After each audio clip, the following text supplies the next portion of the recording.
Hello, everyone. Welcome to St. Ardent by Night. I am your storyteller, Tactical Pinup, and I'm so excited for episode 2. Excuse me, as I choke. So to give a little recap of what happened last time in episode 1, St. Ardent doesn't sleep. It just closes its eyes and waits. Last episode, the call to court went out beneath St. Ulrich's cathedral spires, stones humming under stormlight. A Bruja forgot the rules and opened his mouth. The prince did not correct him immediately. Instead, she made an example of him. A handful of kindred, our players, were pulled from the crowd and bound together into a coterie. Not because they trusted each other, because they were useful, because they could be spent. The prince gave them 2 jobs: find David St. Augustine and then see the sheriff. What they got when they saw the sheriff was a broken phone, a missing ghoul named Elias Grady, and a man who followed the wrong trail and vanished for it.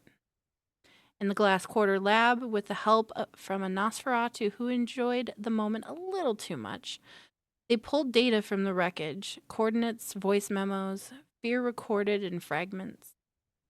The trail led them to Pier 12. A torn shirt, notes hidden where only monsters would look, signs that Grady had been standing somewhere he shouldn't have been. They pulled back before the river could finish their story.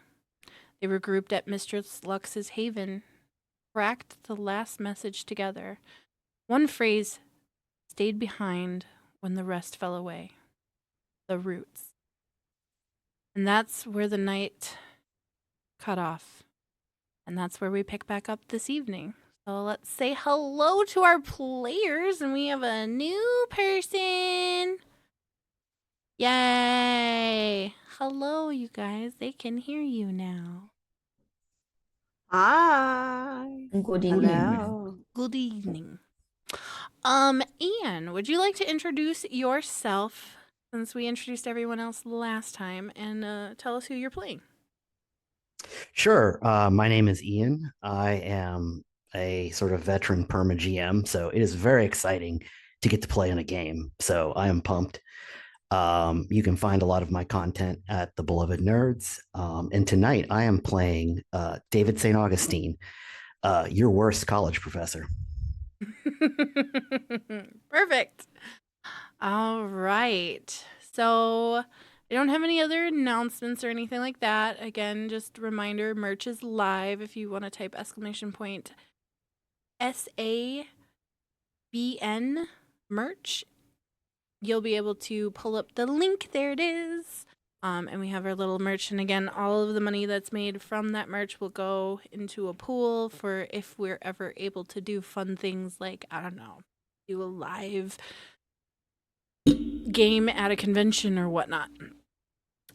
So, But anyway, let's just hop into tonight. So we left off in Mistress Lux's haven, and she had gotten a text message from the sheriff asking for an update. Mistress Lux, would you please describe your haven again and where our group is gathered? So Mistress Lux's haven is a basement dwelling. One, to give the mystical effect of whenever she has clients come to her dungeon, but also to make sure there is as little light coming in as possible when she goes for the day sleep. And the area that everyone is in, because there are many entrances and exits, is a plush area with couches, and it's got velvets, and it's warm dark colors, but like it's cozy. It's something that you would see in like the back room of a lounge of like a private area, just very, plush. This is her own safe space away from whenever she has to work. And she has taken off her wig at this point, and she puts it on the wig head and says, enjoy yourselves. There is not blood in the refrigerator, but Would you allow the your coterie to stay there for the evening, or well, morning or day, I should say? let's see. We're gonna let the dice decide. We're gonna let the dice decide. Perfect. What I like to hear. Odds, no. Evens, yes. That's odds. So no. No. All right. So she doesn't know them well enough yet. That's it's perfect. it's the same with she doesn't bring new clients to her dungeon. Perfect. It's, she doesn't know these people. Trust has to be built. All right. So you guys make a plan to meet up there the following night at Mistress Lux's dungeon. You guys all go home for the evening. Is there anything that you guys are doing before you get your rest for the night and we fast forward into the next day? Did we find did in the text did the sheriff say where they were meeting? No. Okay. He did not. All right. Is there anything that you would like to do, Isolde or Anelli? The glove sample that I took in, I'm gonna leave it with Mistress Lux for the evening. I'm trying to I'm doing this in a sense of like, I'm kind of pushing them into this aspect of how they said this trust building. I'm trying to show that I'm not this crafty Tremere, that we're here. This is, I'm going to leave it here for the night when we got to see the sheriff. But if anything weird happens, we got to take some notes, or you got to take some notes. Well, thankfully I have this refrigerator. You can put it in there. All right, yeah. And that's before we're leaving and all that. Perfect. What about you, Isolde? Anything you want to do before you scamper off back to the convent? Nope, I'm gonna just go on my merry way. Perfect. All right. Then that'll bring us to the next evening. When we wake up, can you guys, everyone give me a rouse check, please, to see if you get hungrier?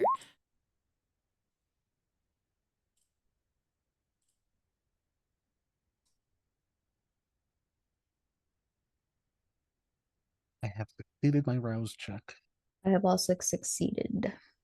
I get You- hungrier. Okay, so Mistress Lux is at 2 hunger. I'm going to make a note of that. David. I succeeded. Yay! Okay, so you're at 1 hunger, and Isolde and Anili are at 1 hunger apiece. Excellent. All right. So you guys rise the next evening, this whirlwind of events having happened, you guys being under the glorious lights of St. Alderic's Cathedral, the Princess Elysium, where she holds court. You've been all over in the mud, dealing with super fans of Sister Edith, and somehow her convincing them to leave you guys alone, which was chef's kiss.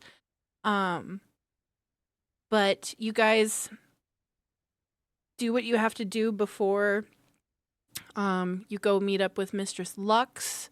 Is there anything that you guys want to handle before you head over there?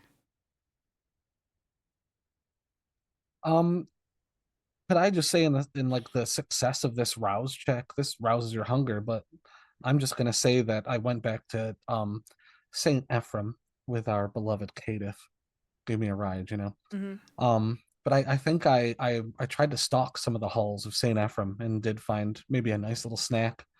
But with that, there's this weird kind of phasing with it. I get these tastes when I'm drinking in Saint Ephraim that almost resemble food, but it feels like a sensation that's not my own. But it's weird. And then it would cut over to me being on my way to the dungeon, if you will.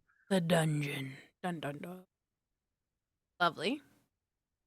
Is there anything that Anili does when he first rises for the evening? Is there certain habits that he has that are something that you cannot do without? Oh yes, of course. I didn't want to bore anyone, but he meticulously goes through his tiny little blood samples and kind of appreciates them. It's like an arrangement sort of ritual, but nothing that's truly magical or sorcerous. It's this kind of obsession of looking over the stock that he has um before kind of rising for this night. But with this Anili hopes he's blending in with all this. He hopes that regardless of this disposable aspect, that no one's asking too many questions why he's in St. Ardent. And that's good for him as he again makes his way to the dungeon. But it's mostly this little blood obsession as he tucks his stash away before leaving. Okay. Is there anything that you do as your quirky Malkavian self to get yourself ready for the day? I think when Isolde wakes up in the evening, she likes to get her blood pumping, so she'll stalk someone, get a little snack. Only real hunt of the night, since Sister Edith does provide for the most part. All right. Excellent. Well, you guys, eventually, after you've done your morning stuff, actually, Mistress Lux, is there anything that you do upon waking for the evening that is quintessentially you? Mistress Lux usually takes clients around this time, but she's had to as soon as she awakens from the day sleep, she gets a hold of the client that's supposed to be meeting her tonight and says, we have to reschedule. So Aw, I was so looking forward to our session. I'm sure you were, but leave tribute and I might allow you to reschedule. Of course, Mistress. It's my pleasure. Thank you. She hangs up after like the thought of thank you happens. It's just like nope.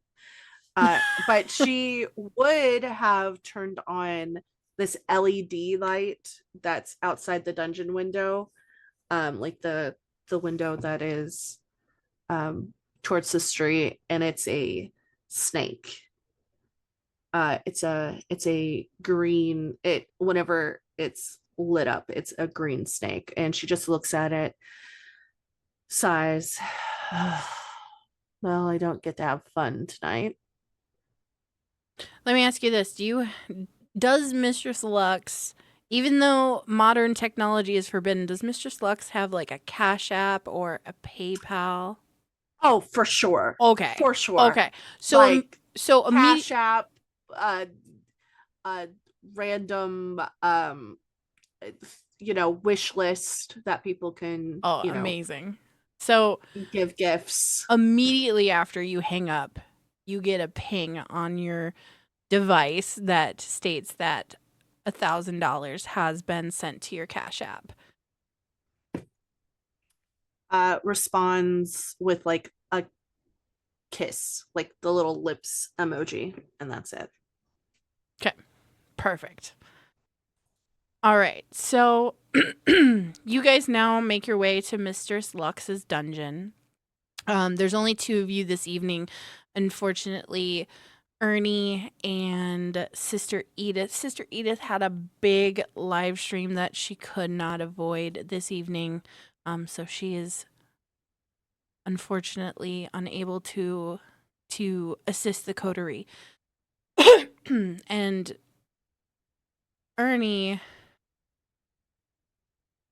unfortunately, had to handle answering some questions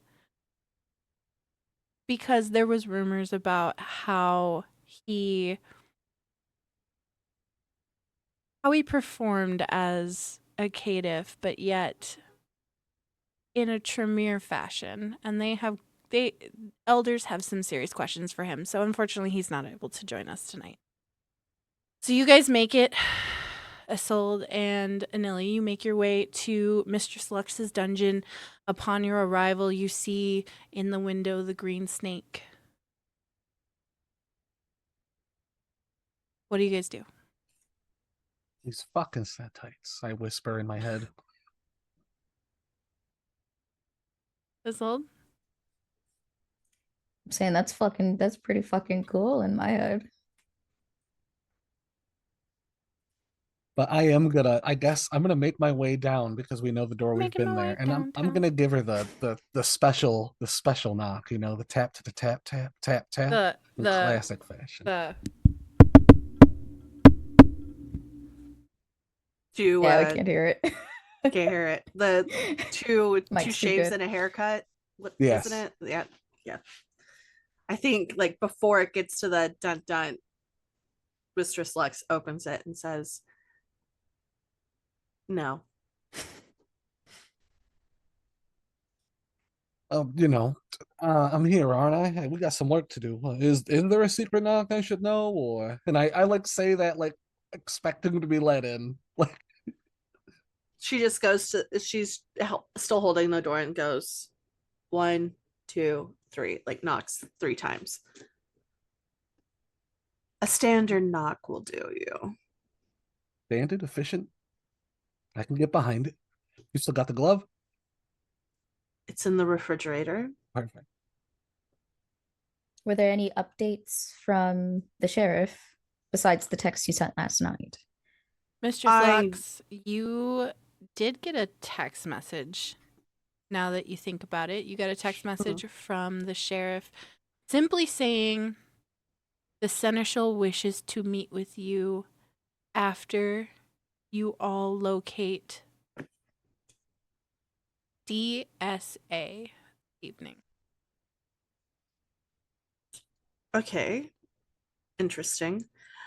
So I guess the sheriff and the Seneschal will have to wait. We'll kill 2 birds with 1 stone.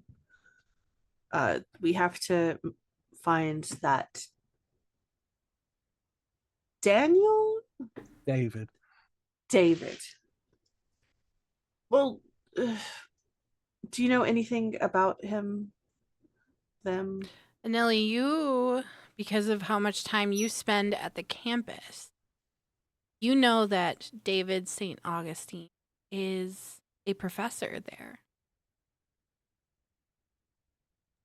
I had heard it was the. I think the prince had wanted us to convene with this person, but they're professor, over at the college. Are they a ghoul?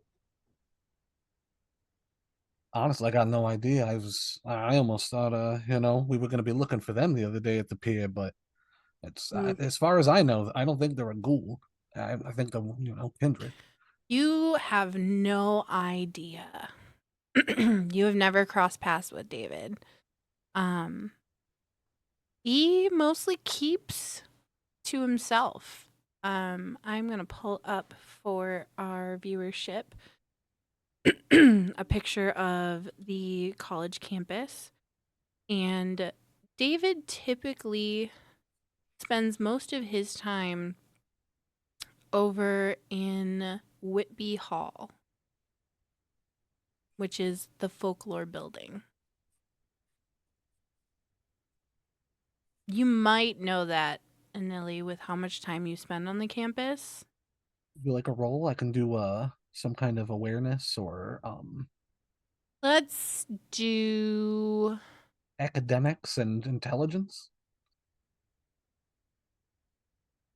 Yeah, you know what? Fuck it. Why not? You're trying to draw on the information that you already know. How many successes would you like for this to pass? You will need, let's just say 2. 2 to pass this. 4 successes. Hell yeah. You absolutely do know. There has been conversations that you've heard as different students pass by talking about the reclusive professor, who is extremely knowledgeable, but rather standoffish at first. And you would know that his office is in Whitby Hall, and people don't really see him leave very much. If he does leave, it's not when anybody would be around. Yeah, I heard of this name. He's a professor over at the college. I think he got an office in Whitby Hall. I've heard of some of the students talking about him, but I mean, I never met the guy. Well, let's go to the college, I guess. We're not going to be running around the entire campus, right? You know, kind of the general area where he is. Yeah, I mean, I got the building, and I mean, it's a college. I'm sure if he is a professor, he's got to have his name up somewhere for some kind of Is office. is there a website with the different departments? And she just grabs her smartphone and starts. Absolutely. Do you want to give me an investigation check? Sure. See if you can find it on the website. What is it? Intelligence investigation? Or yeah, Wits investigation? wits. Okay. It's gonna be 2 blood die.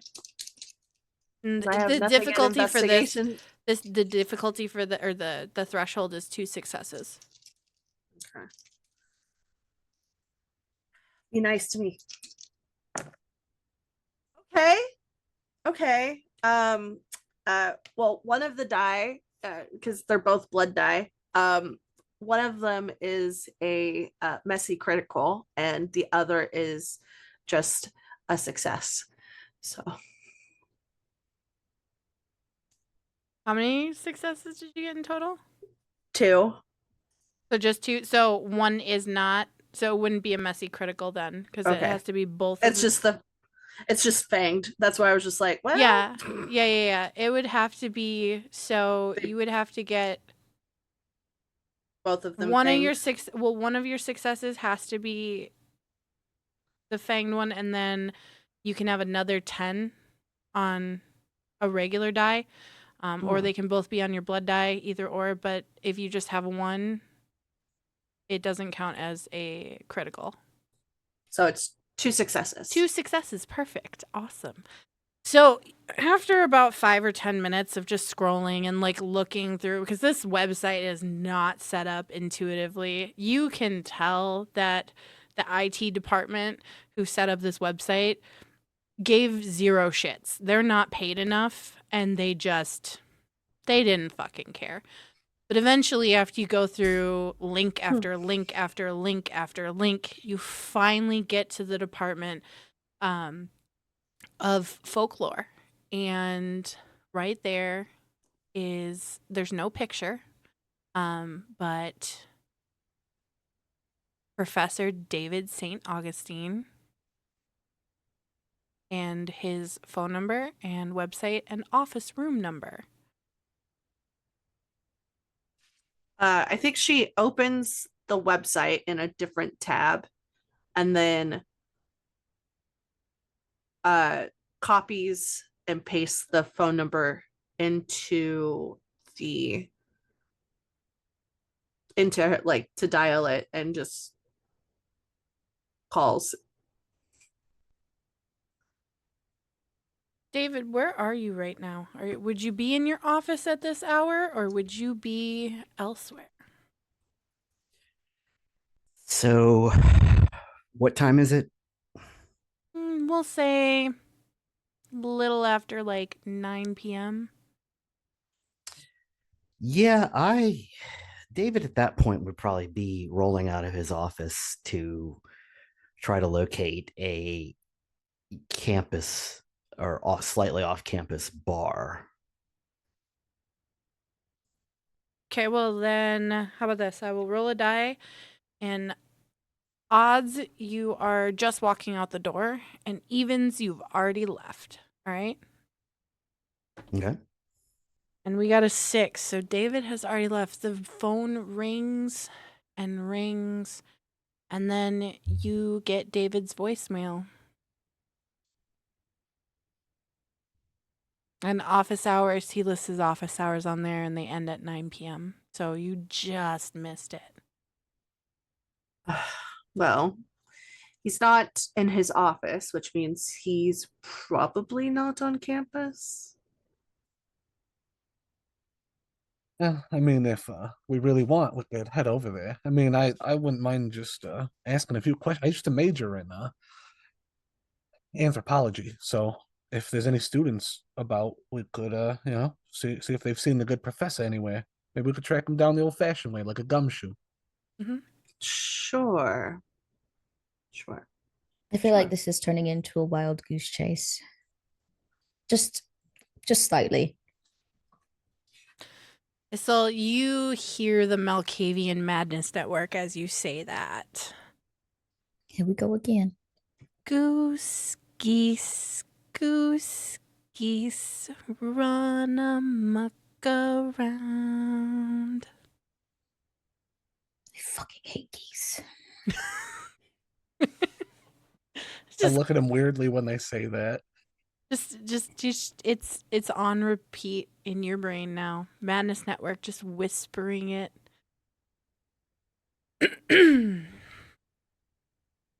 So do you guys head to the college campus? That is all Yes. I just you're gonna learn that when you gotta, I suppose, do some running around for these sheriffs, and now essential, I guess, these things can get a little I don't know how else to put it, but fucky. And can I ride with both of you this time? Am I allowed in the car, or? Yes. Perfect. All right. I just, with my ride gone, I just didn't want to overstep. Is it the same Yes. gentleman from last night? No, I don't want them to grow attached. That's fair.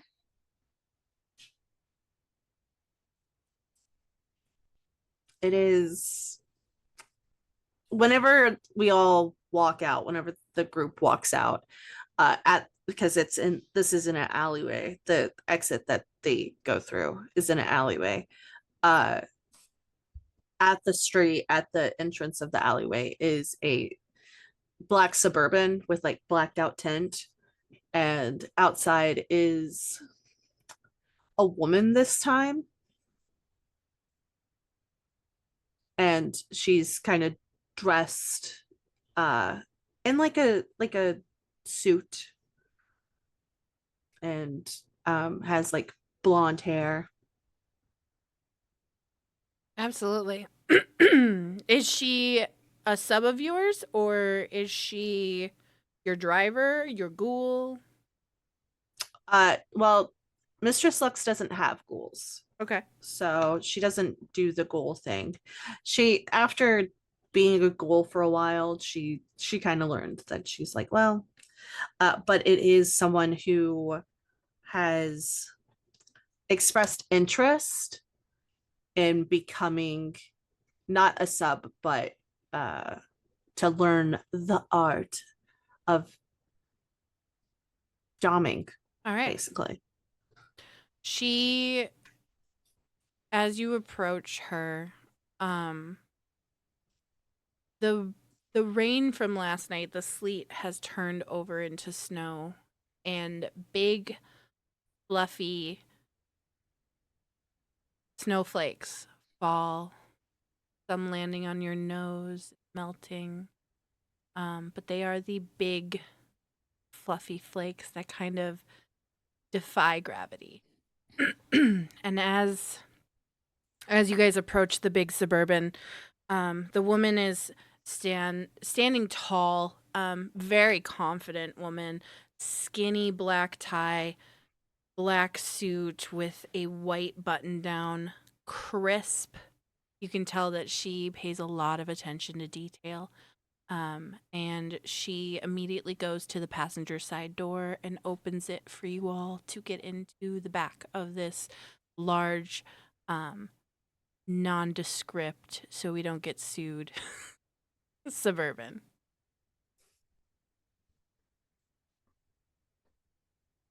Thank you, Grace. Doesn't say anything. She just nods her head in appreciation.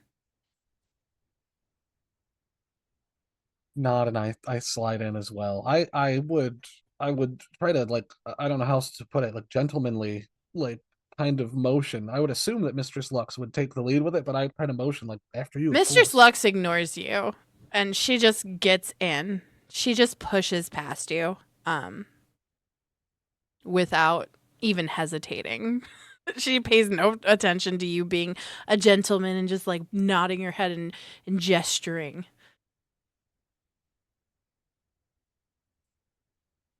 And when we get in the car and the door shuts, I'm gonna look to the snow, longingly, I guess. And I really, I've always loved the snow. It's like it hides the sins of the city. From up front, you hear a snicker from Grace.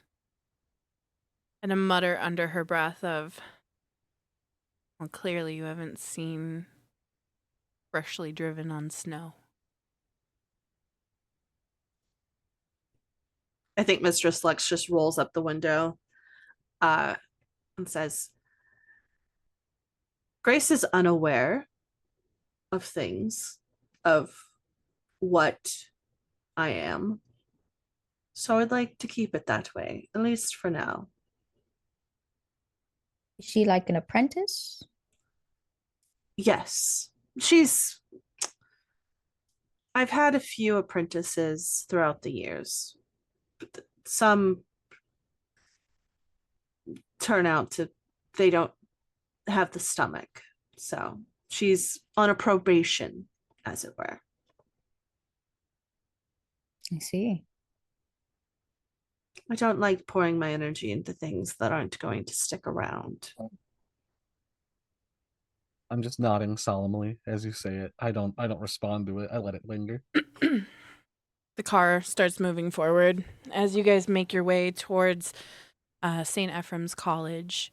St. Ephraim's was established back in the 1800s. It's a very old college campus. A lot of the buildings were formerly nunneries and have been converted. There's a couple of new buildings on campus, though. And as you guys kind of make your way through St. Ardent, You guys would go past the Riverbend district, past the Glass Quarter, which is the downtown area, and just on the northwestern side of downtown is where you guys come upon St. Ephraim's College. The campus is surrounded by wrought iron gates and fencing that stretches 8 feet tall, with the remnants. Now that there's snow on the ground, there's still the remnants of ivy and vines dead on the wrought iron. You see a giant sign that says St. Ephraim's College as you pull into the campus main area. Do you direct Grace to go towards Whitby Hall? Or do you ask her to park away? I think so, as because she doesn't have any parking placards, I think Mistress Lux would tell her to park in like visitor parking, and then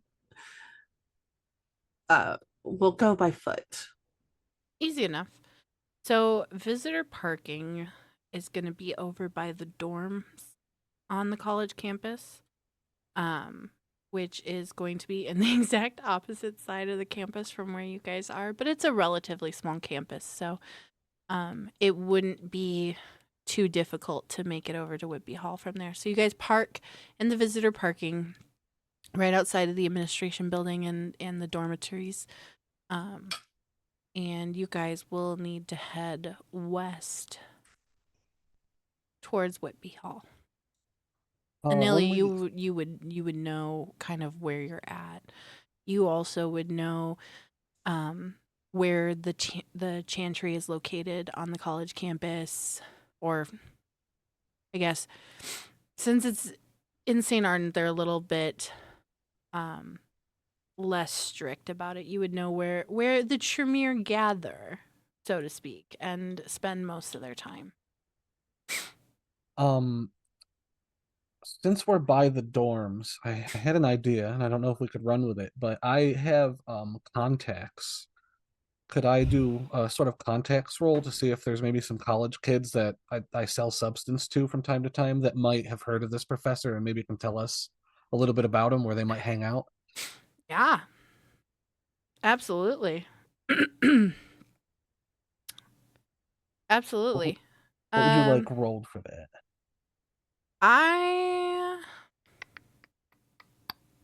Let's do charisma and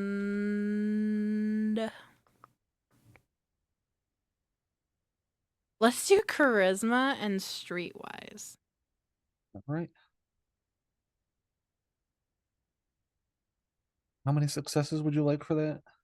You just need one for this.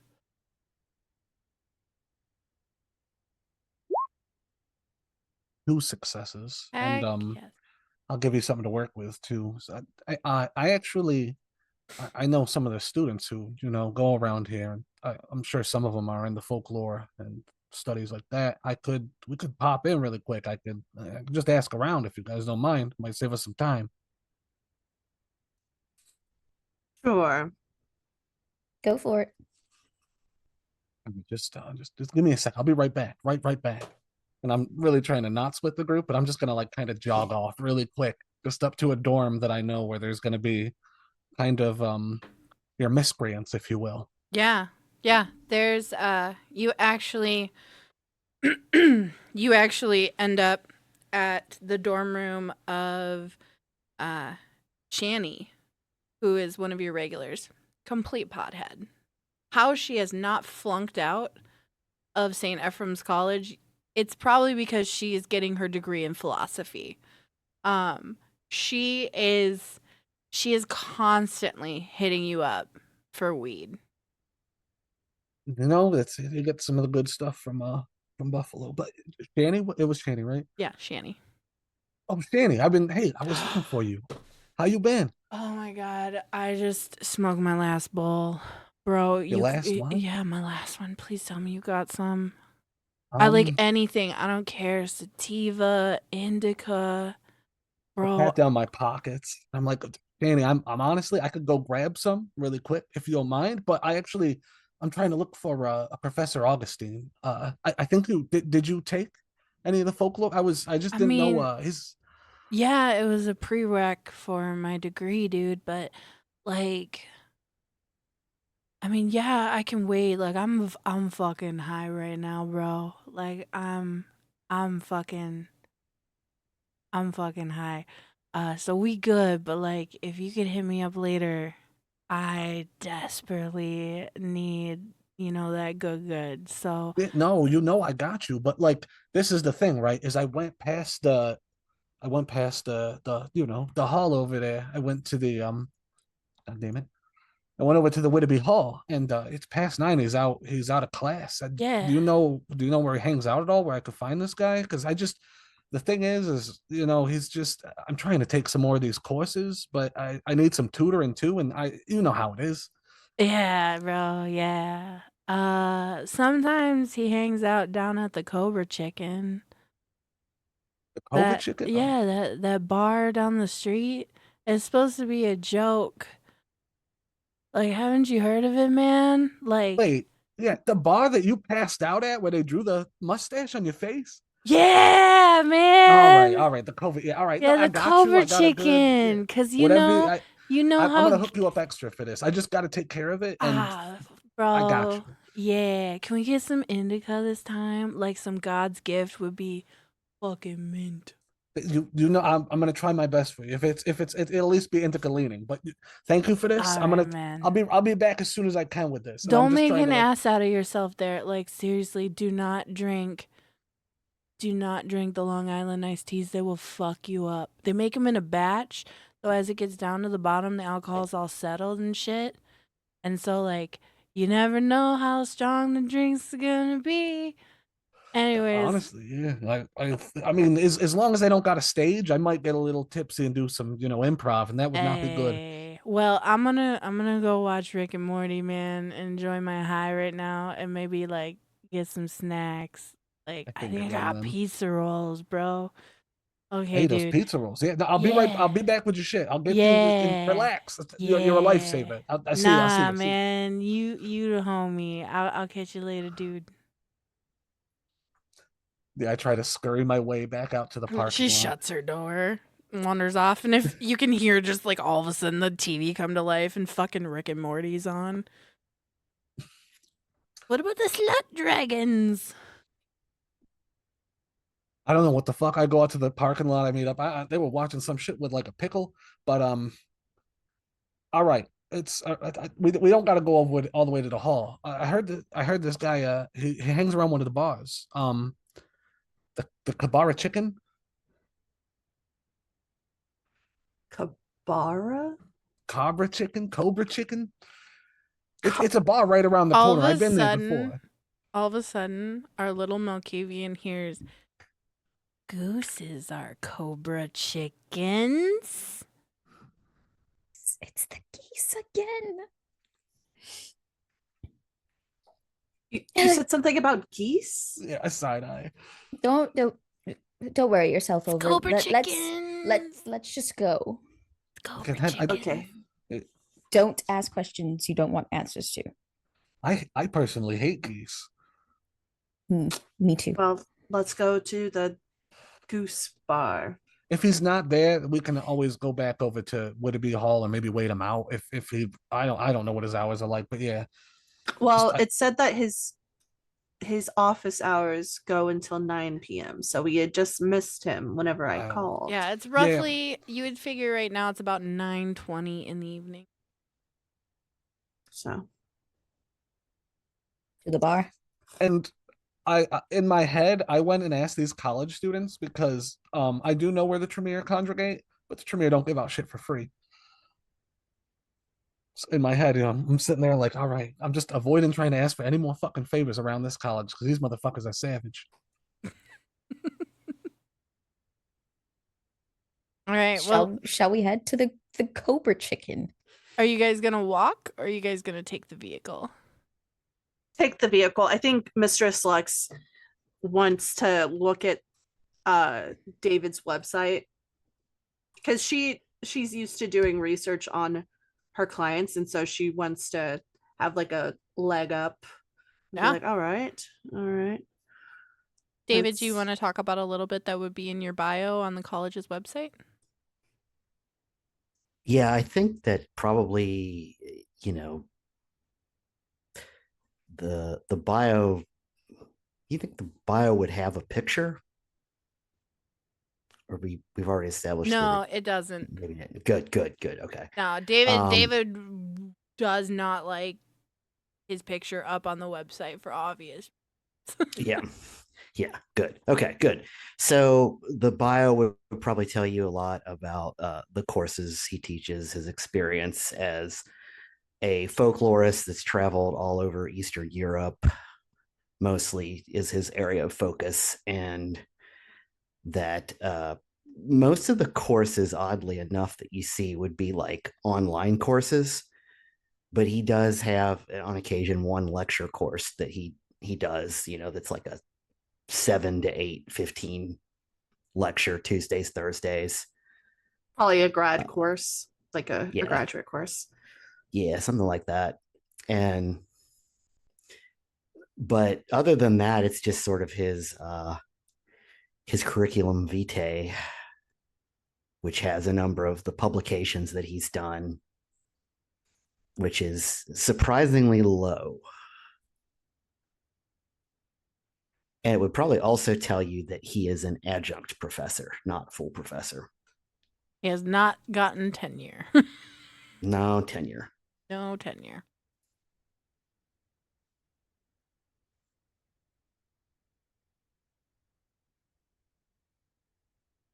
I think she relays some of this.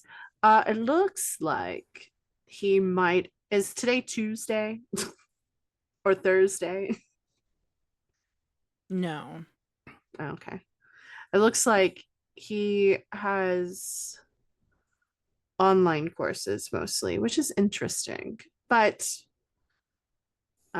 adjunct professor, so probably bitter. No publications, so definitely bitter. And has no pictures, so we have no idea what he looks like. Joy. It should be, kind of fun trying to find him then. But at least we got a hangout spot. All right. Well, you guys load up in the SUV. Grace obviously holds the door again. She is a woman of few words. So anything that you guys say to her, she just nods. Doesn't really speak. She closes the door for you guys and then hops into the driver's seat and gestures to you, Mistress Lux, and goes, "Where to, ma'am?" The Cobra Chicken. As you wish. And she immediately she knows where the Cobra Chicken is. It's just down the street, about 2 blocks from the campus. Towards the Glass Quarter, not up towards North Point Bluffs, but down towards the Glass Quarter. And you guys pull outside of your generic, typical college town bar. They have heat lamps outside where you see several college students smoking, in a gated off area where they can have their beers outside with them. And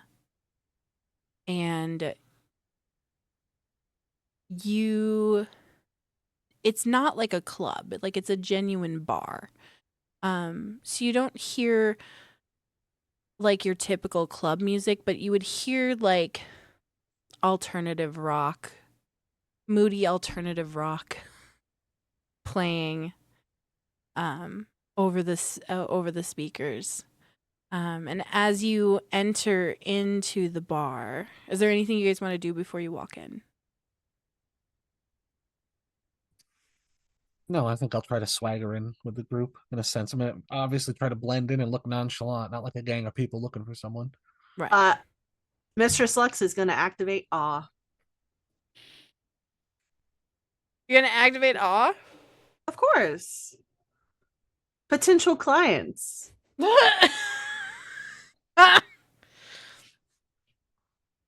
Remind me, does awe require a rouse check?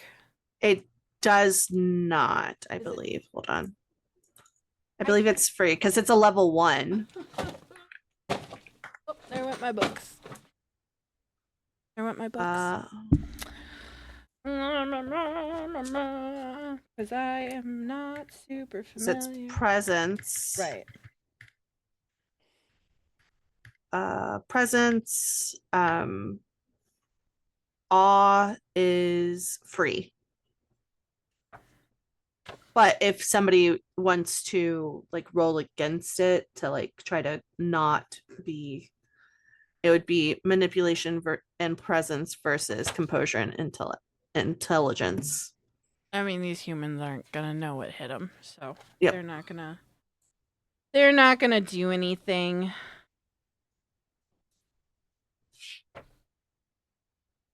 They're not gonna. Just All right. Anyone else doing anything before you enter into the bar? I'm gonna plug my nose and say it smells like booze, cigarettes, and undergrads in here.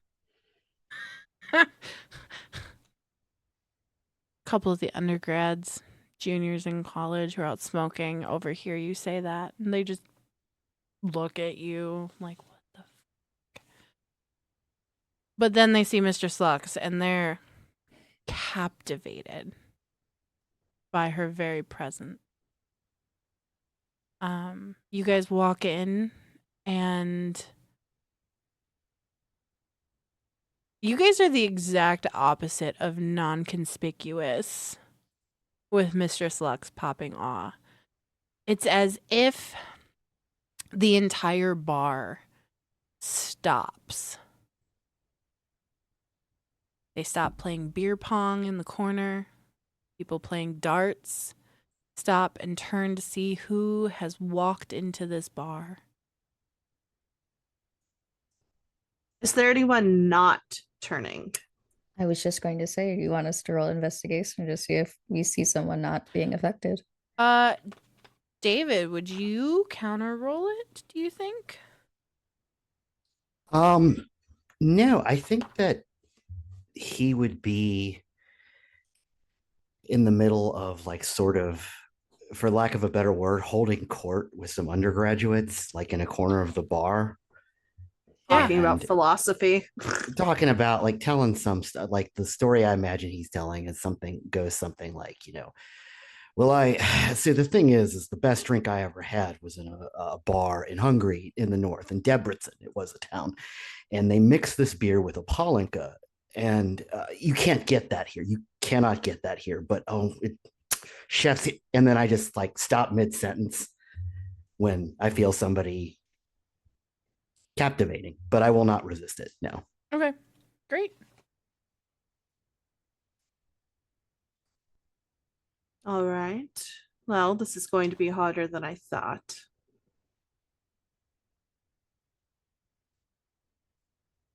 Well, with this, could we do any kind of a wits awareness, something to stay in the room?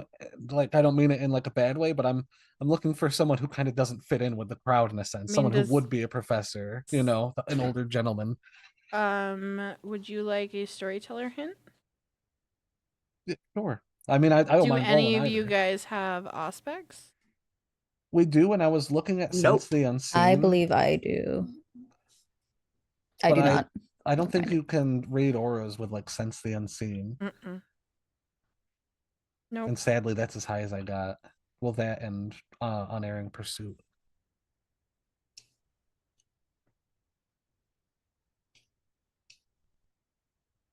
Um,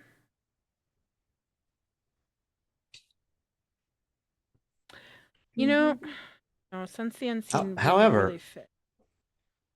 I would say that if somebody captivating and unusual walked into the bar, and particularly if they've dropped all, and I've noticed that, I might approach them, even if I don't know that they're kindred. It's up to you. Yeah, I would definitely I would be mid sentence and go, excuse me, you've all become unimportant. Hang on. And I just walk over. You just see these there's two freshmen in the group, and you just see them recoil because they have been hanging on every single word, David, that you are telling them, and you can just see them recoil at the thought of being unimportant to you. Yeah, sucks to be them. Anyway, I would. The upperclassmen are used to it by now. They're like, Oh, that's just Professor St. Augustine. Yeah, they're like, that's Professor St. Augustine for you. Always waiting for the next somebody far more captivating than we are. And they go back to having their little discussions about backpacking through Europe as you see these freshmen does this mean we're going to fail this class? Yeah, probably it does. That's what I figured. So anyway, yeah, I would definitely walk across right up to Mistress Lux and just say something like, well, now see, I don't think I've seen you here before. Well, this isn't my usual haunt. What is your name? Oh, my name's David. Interesting. I was just thinking about people with the letter D in their name. What coincidence. So you're working on your letters right now, or just? I think at that she just blinks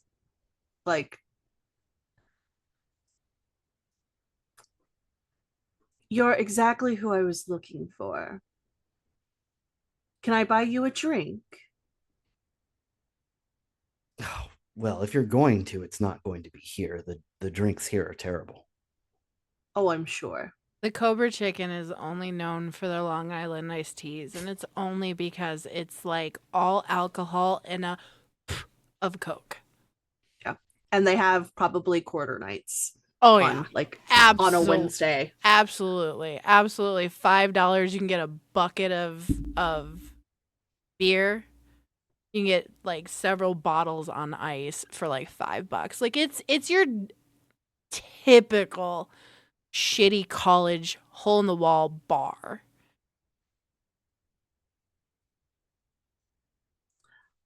Well, I know a great place that we could go to. Has wonderful drinks. That's enigmatically captivating. So color me interested. Good. Follow me and my friends. While they were having this conversation, I would have been trying my best to just kind of just be on the side and blend a little. But when I hear Mistress Lux say that you're the person I'm looking for, I look over to Mr. Augustine, and I'd like to drop unerring pursuit on them because I don't know what to make of this or why we're kind of coming after them. So I want to make sure that he's not going anywhere that I won't find him from now. Okay. Why not? And it's a resolve aspects with a rouse check. Okay. So I am going to do my rouse check. Is there a counter?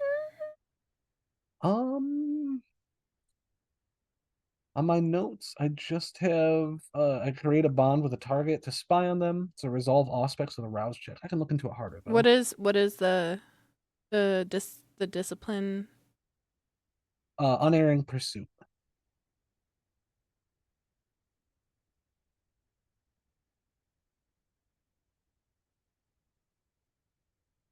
I love Control F.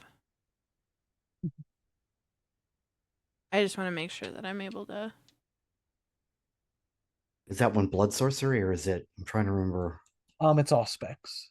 Oh, Yep. you said that.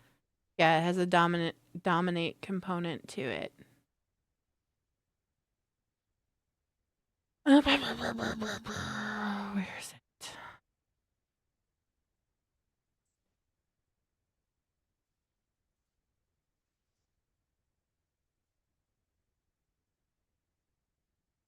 So it creates a supernatural bond between allows them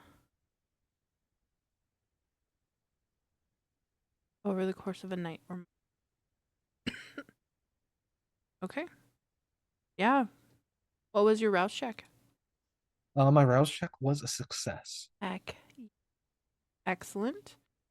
You do not get hungrier. Now we roll up your resolve. Roll for me. I got 3 successes. Yeah. Absolutely. There is nowhere that David can go this evening that you will not find him. Perfect. And with that, I joined them as we're leaving the bar. As quickly as you guys entered, you have found your target. And you guys walk over to your large black SUV. David, do you take your own vehicle or do you go with them? This is getting a little suspicious.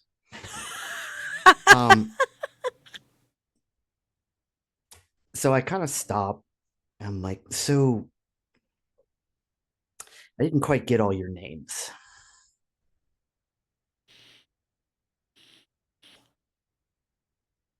I kind of I'm walking up from behind, I guess, and I come around and Anili Everhart.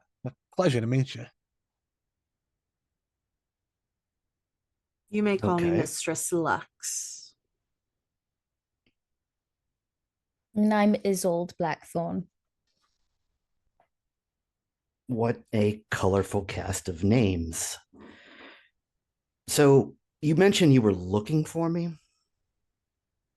Yes. Is that a problem? No. If you could just use, I don't know, your fanciest code words to explain why you were looking for me. You've pissed someone off, and now we had to look for you. That might not narrow it down so much. They sit upon a throne. I mean, do you drop Voss's last name? No. No, not in front of a bunch of kind. I mean, you could I mean, the last name really isn't breaking the Masquerade. Voss Industries, that's a name that's well known in the city. Okay. Does Voss ring a bell? Oh, it rings several. I'll ride with you then. Good. I would hate to have to hunt you down more. What a merry game that would be. Well, let's go, I suppose. I think she waits at the door and says, "After you then." Yeah, I'll get in the car. All right. I love it. Flying as well. We all in the car. All right. Is the window down or up to your driver, Grace?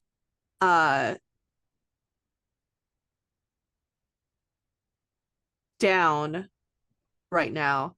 Okay. And She'll just look at you Lux- expectantly to tell her where to go. Lux sends a message. Got him. Where now? Within a few moments, you actually get a text message back from the sheriff. Simply says, Voss Holdings, penthouse suite.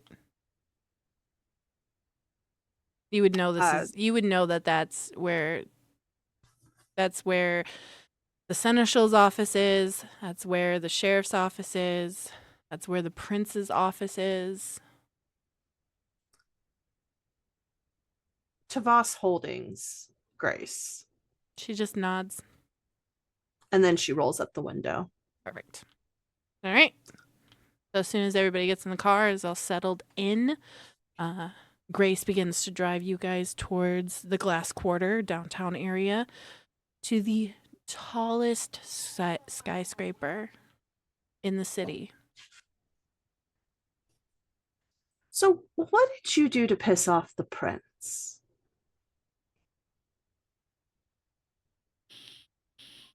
You've got me. They said that you have been gone from court way too long. Oh, that. Well, don't think I'm a member of the staff, but We're all part of the court, whether it's right. wanted or not. Right. Well, it was certainly intentional. Were you in Eastern Europe or something like that? No. Have you felt it in the air? I mean, what are you trying to get at in the plainest of terms?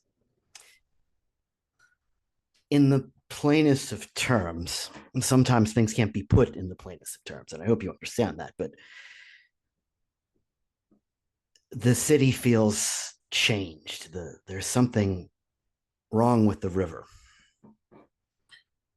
Oh, you're one of those. So you know of the The hum. Immediately hum. upon saying the hum, Isolde, you start to hear that hum. It's like a needle being pushed from the back of your brain up to the front. It is distracting.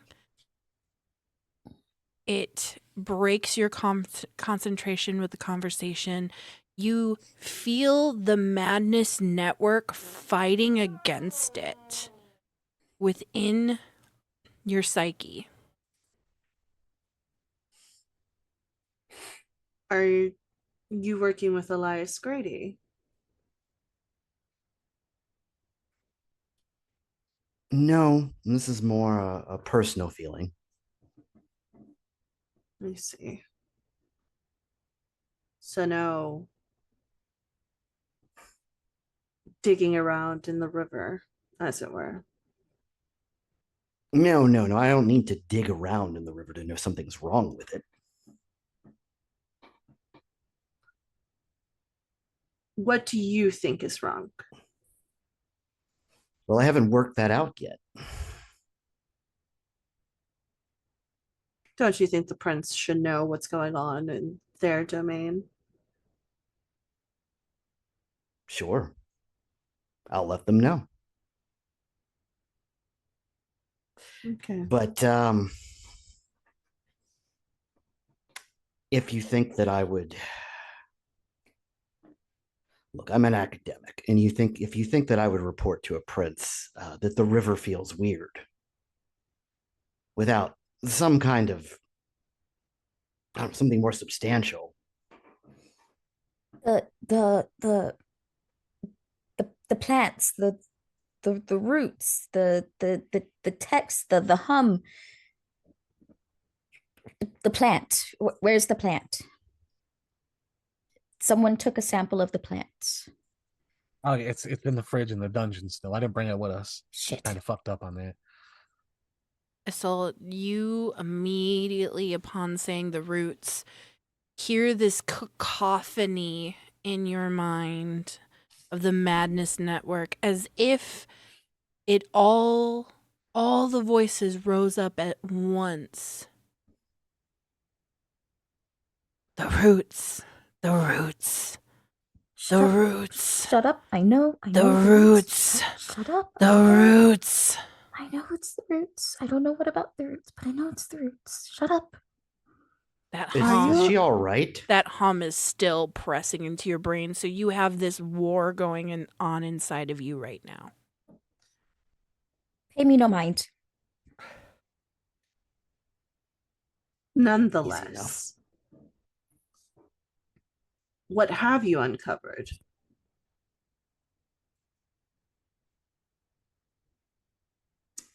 Have I uncovered anything else? Not really. Not really, yeah. No.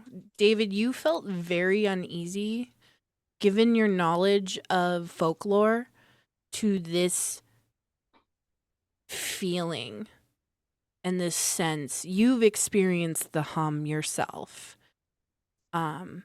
This low frequency hum that's disturbing. Frankly disturbing. And when you left the city, it was because you wanted to seek out research that you did not have access to in the college. And you left without telling anyone where you were going.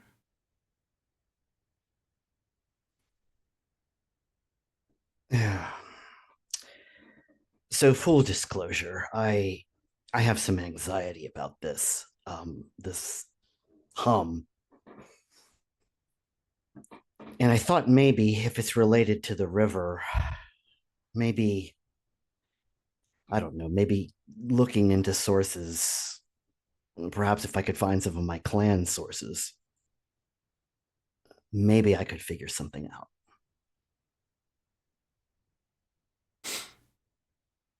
And what clan do you belong to? And why would they have these resources on a city like this?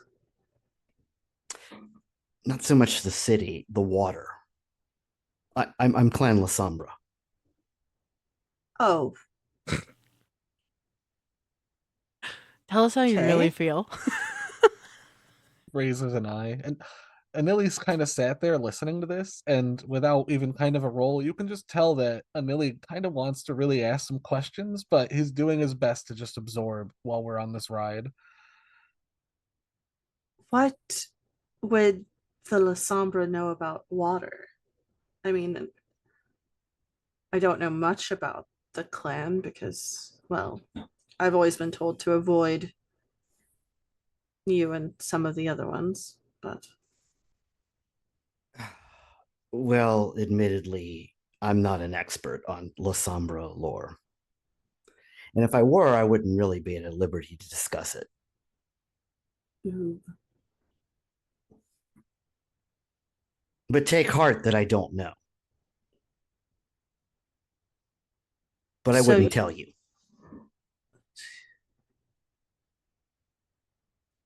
okay. Well, good to know, I guess. Uh,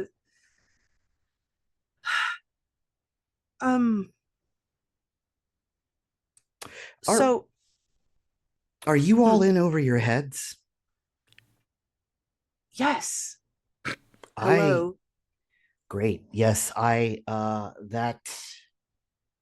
that's helpful. That's helpful to know I'm not from the because city. I was forced to be around hmm, these I'm people. No assuming you're offense. no, I'm assuming you're none lucky taken. if it's us coming to look for you too, instead of, someone worse.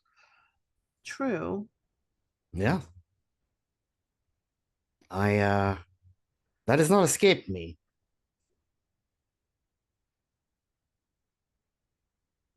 It's still weird. I think with this, I'm gonna look out the window too and like look to the tower that we're approaching in a sense, and It's looming over you guys, and it is getting closer and closer and closer.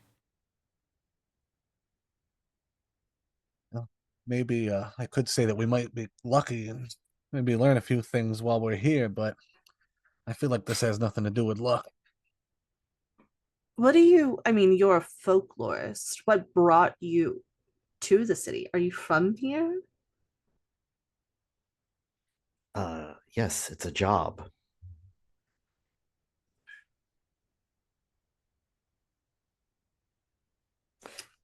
You're asking why I'm in the city. I work here.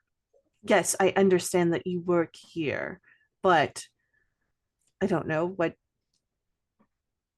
made you pick this instead of a different college. I mean, outside of the fact that you don't have any publications, you are stuck at an adjunct position.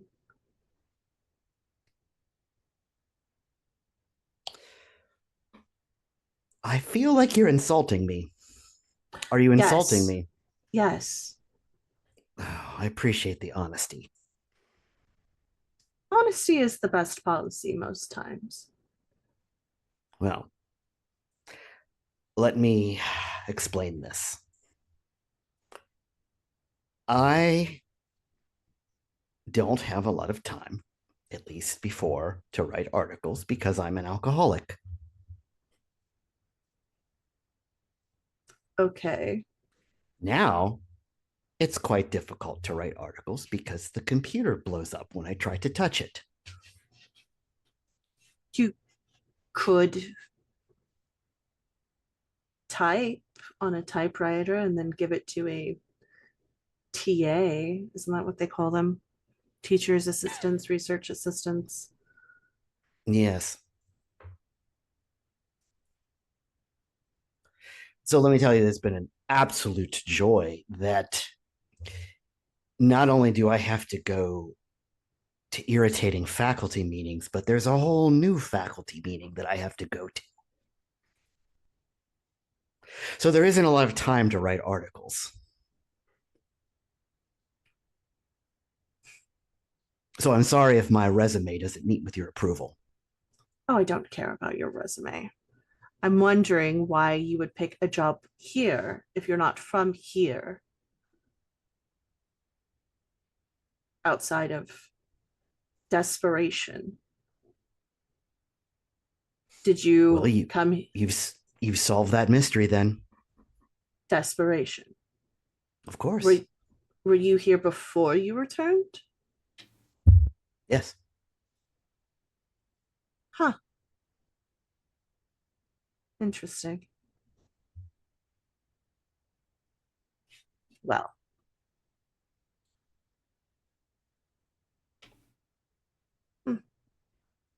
sad.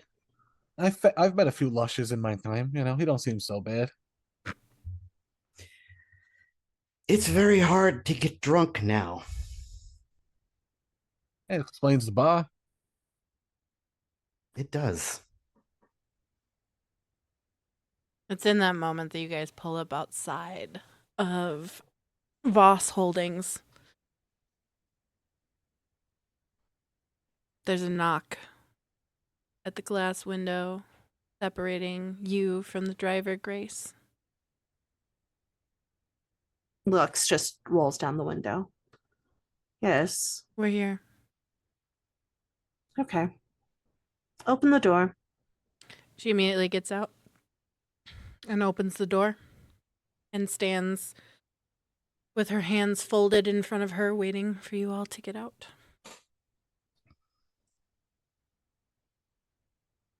Lux again waits for everyone to get out. I just try to rush out first, almost clumsily. Gotta get a better view of this building, honestly. Give me a Dex plus athletics check. All right. All right. To succeed, you need 2 successes. Okay. Fail it, fail it, fail it. Tumble into the snow.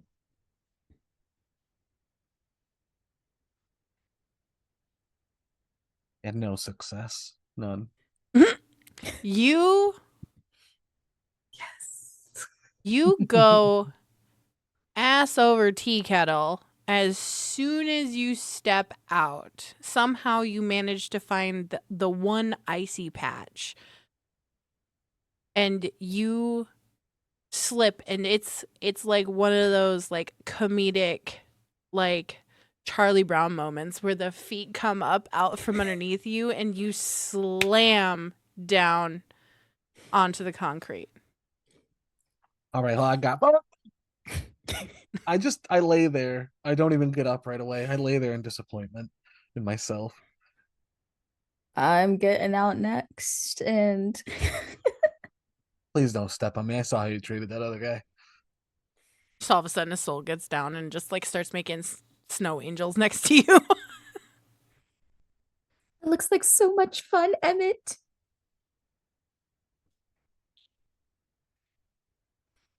I force an exhale out of my nose while they all get out of the vehicle and try to You bring don't myself to my respond feet. to her calling you the wrong name.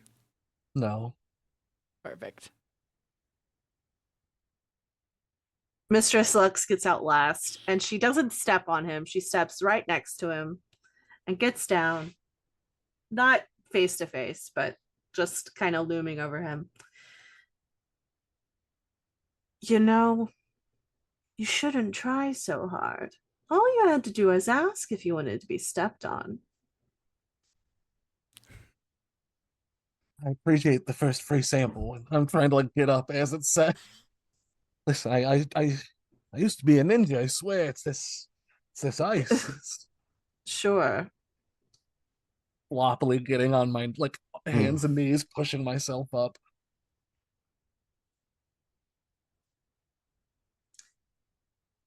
Grace just stands there, stone faced. Grace, you can leave. Leave, or hold the car? She looks back as she's being questioned. What did I say? Right away, ma'am. Shuts the door, goes around to the driver's side, drives off.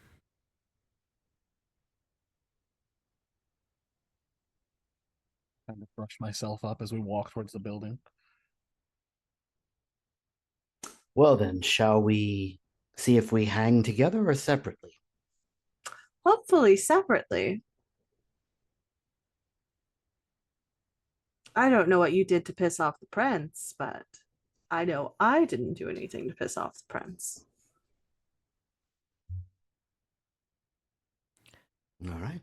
As you guys enter into Voss Holdings, you realize that this is the same building as where the Glass Quarter Lab was, where you guys met the Nosferatu Spark last episode. But that was in the basement. So now as you walk in, it's that same security guard that does not get paid enough. He's definitely a ghoul, but still does not get paid enough. And he gives zero shits. He just looks up at you guys, goes, "Oh, another meeting?" Yes, but we will be meeting with Miss Voss. Miss Voss is out for the evening. Currently, Mr. Marr is taking her appointments. Is he expecting Then we you? Yes. All right. I'll open the elevator for you. And he sits back and presses a button underneath his desk. And you guys around the corner hear the elevator ding. Can I look to this security guards? Just there, do they have like a name tag or a little nameplate on the desk at all? Were we already told? This one, his name is, it just says J. Simon on his little security guard name tag. All right, perfect. I was expecting an officer chunk, but it's fine.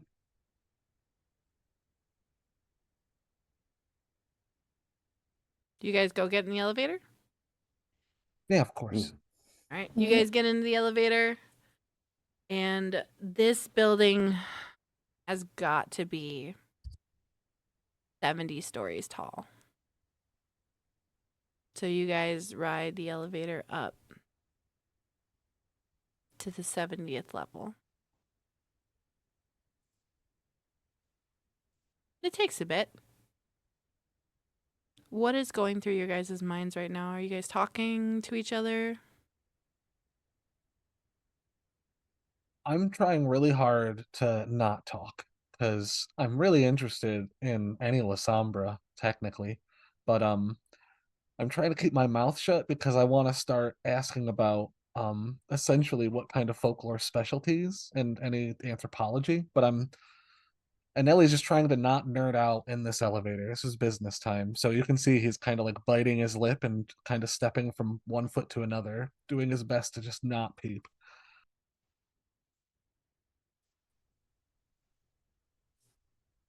Yeah, Mistress David Slug. will. Oh, go Oh, ahead. go ahead. Nope, go ahead. Oh, okay. Yeah, David would just be kind of reviewing in his head what he's going to try to say, like running through these scenarios. So he's not like talking, but he's definitely doing that sort of eye squint thing that people do when they're like thinking about something to themselves. Okay. And I think Mistress Lux is just tapping her foot on the floor of the elevator with her arms crossed. I could be getting paid right now. In her head, just like, this is so pointless. I could be working. Is Mistress Lux wearing heels right now? Oh yeah. You hear the click, very rhythmic click against the marble floor of the. Isolde's in the corner trying to focus on the clicks and not the hum and the voices. They're still there. Not nearly as loud as they were in the car, but they're still battling inside of your brain.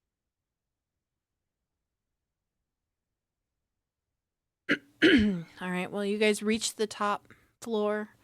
The elevator dings open, and it opens into this onyx black hallway. The floor is, it almost looks like polished lava rock. And the walls are textured, maybe slate. But it is, there's a couple of plants here and there, like just typical, like peace lily, that type of, maybe some palm plants, your typical house plants, but it's fairly sparse. There's 2 couches on a set of glass, like next to a set of glass doors on either side, and they're very modern. So like solid black leather cushion with dark steel, like it looks like squares on either side, just very like symmetrical, very modern furniture. Doesn't look the most comfy either. And you guys step through the glass doors and you see a receptionist desk. And the way that this floor is set up is that there is, much like the basement, there is a center conference room that is completely glass. But then along the hallways around it, there's different office doors. And on the far side, you see this like blood red stained oak wood double doors and a little placard that if you get close enough, you'll see the name A. Voss, and then CEO. And if you take a second, you'll see the names of several other well-known kindred in the city have offices here. There's a receptionist at the desk. Mousy looking girl, brown hair, thin lips, and they are pursed together in concentration as she stares at her computer screen. I think Mistress Lux just knocks like right in front of her. She On the- jumps. Oh, sorry. You scared me. What can I do for you? Welcome to Voss Holdings. Mr. Marr, please. Is he expecting you? Yes. She picks up her phone and presses a couple of buttons and then holds it to her and waits. And waits. Mr. Marr, your guests have arrived. They are here at the front desk. Shall I have them go to the conference room, or would you like to see them in your office? Right away, sir. Do you require anything? No, sir?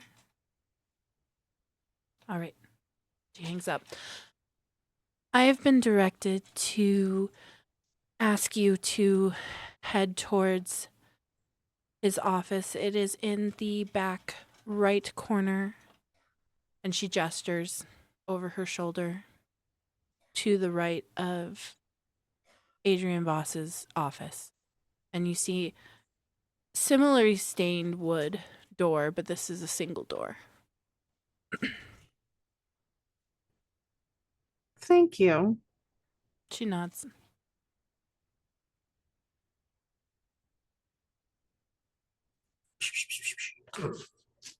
You guys head back to the office? Yeah, as we go, I don't want to be too extra, but can I sense the unseen while we're up here so I can see if there's like any wards or anything around us? I mean, sure. All right. Would you like wits aspects or resolve aspects? Your choice. Okay.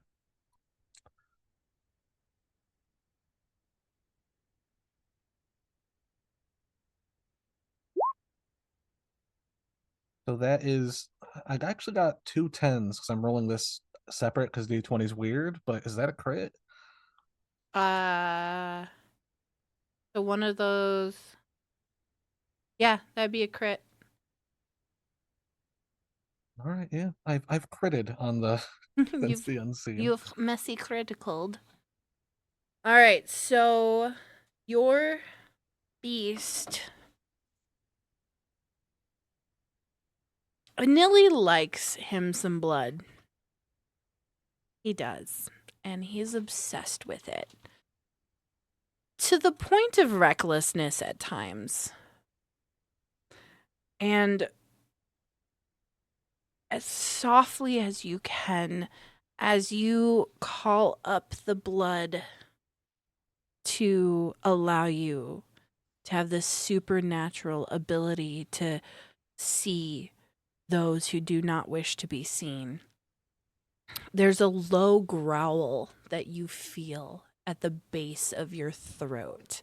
Your beast is clawing for that blood. It wants its collection. And there's a dagger in your mind that is digging at you, going, Lasombra blood. Nosferatu blood. Malkavian blood. Blood.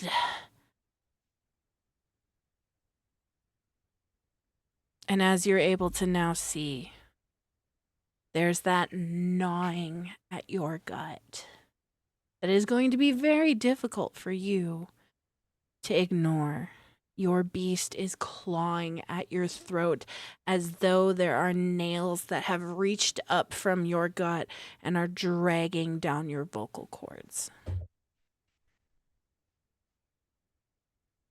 So I'm gonna assume this is almost visible if someone looks Oh, yeah. around at me. Oh, But yeah. Yeah, your demeanor immediately changes.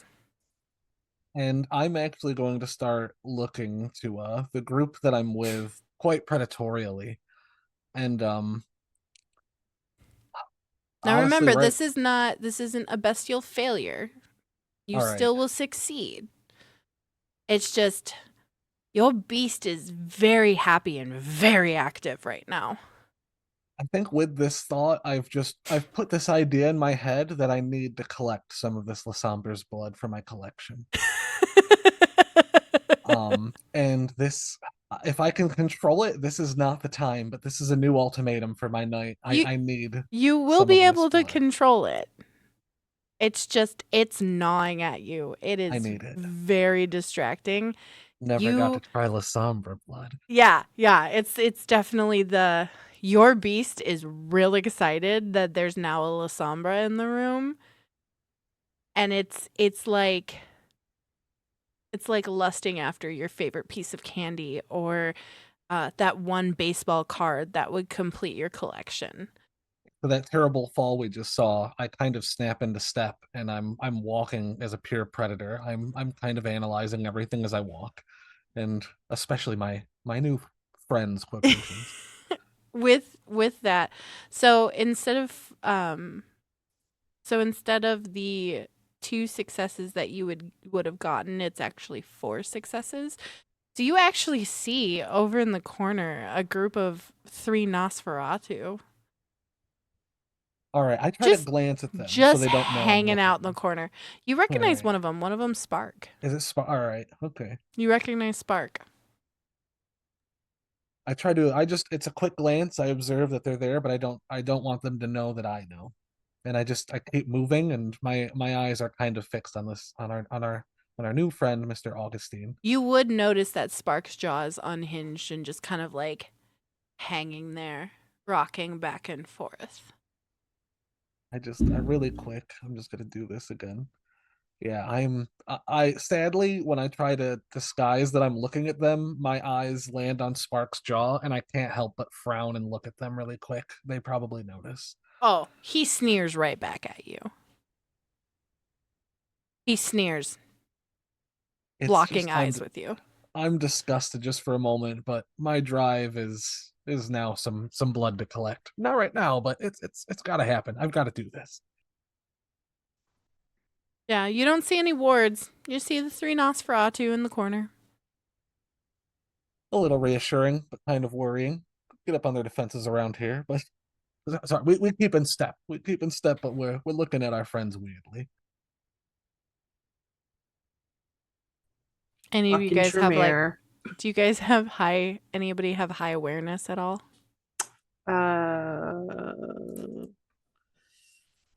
Nope. Nope. Nope. Does 2 count?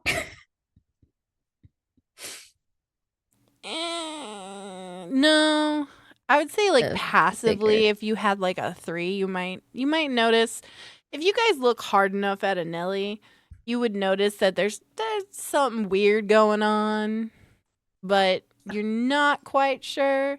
You haven't seen him. It could be the nerves of him just showing up to talk with the Seneschal. Like, that's some intimidating shit. So I don't think that any of you guys seeing him be so serious really crosses your mind as suspicious or concerning.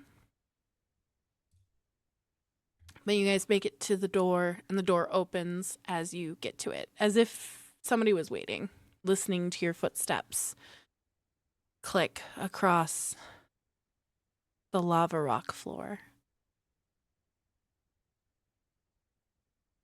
And as you enter into this office, it's as though you have been transported back to the 1920s.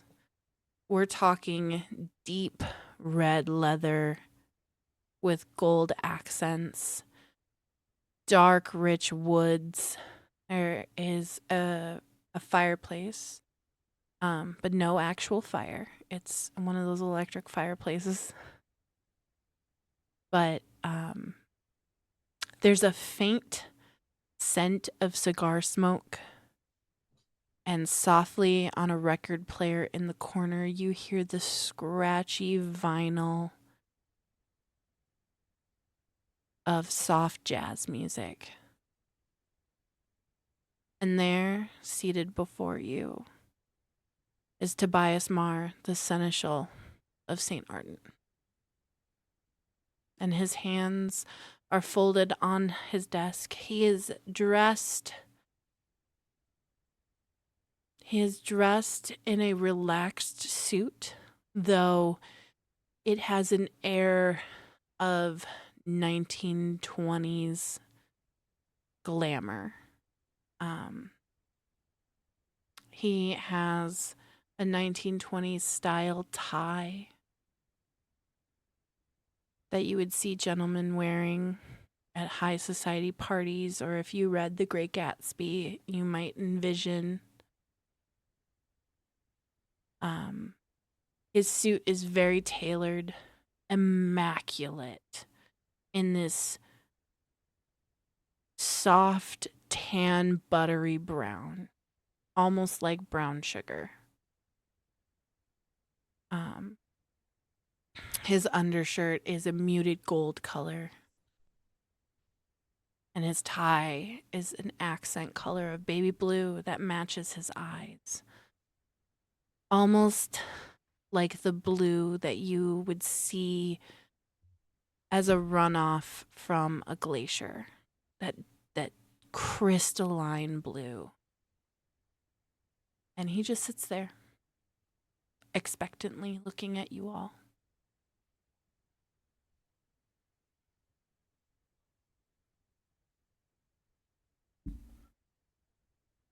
Mr. Marr, hello. I see you found our wayward son. On that, Mistress Lux just moves out of the way and like back, so David is front and center.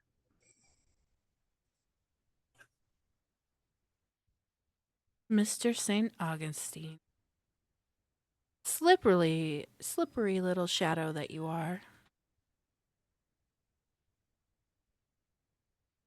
Good to have you back in our presence.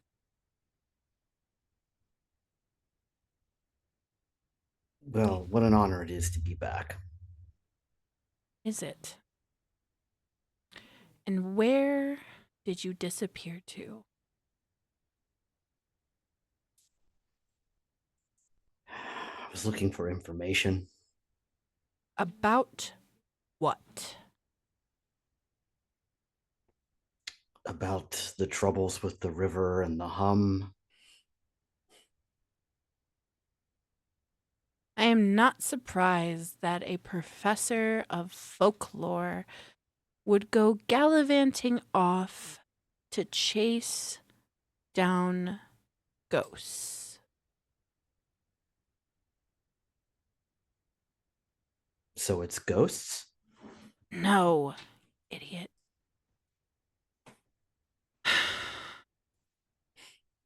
Instead of communicating with the tower, you chose to run off. And Adrian Voss, our prince, was not able to seek your assistance. Therefore, you, sir, have failed this city. And I am under direct orders to assign you to this little coterie. Wait, we still got to do more? His eyes just immediately lock onto you, Anili. And he arches a brow. Anili kind of freezes there, still like looking over to the others and back. And knowing he like spoke out, And he looks to me and goes, of course. The prince will be done with you when she is done with you. And I live to serve. My apologies, he says with a smile as he still eyes his friends oddly. He arches a brow again and goes, "You are quite the brown noser, aren't you?" I refrain, I let it hang in the air. His eyes dart back to David. Mr. St. Augustine, how lucky we are to have one such as yourself, an expert in folklore. I am not concerned, nor is the prince, about some river nonsense. Until proof is gathered, that is an old wives' tale. Your area of expertise. What I am most concerned about is what folklore has to say about blood resonance going haywire and causing masquerade breaks in this city. You left your post, sir, and the prince is not happy. However, she is not a prince that does not give second chances. So you will align yourself and become familiar with this coterie, the prince's coterie.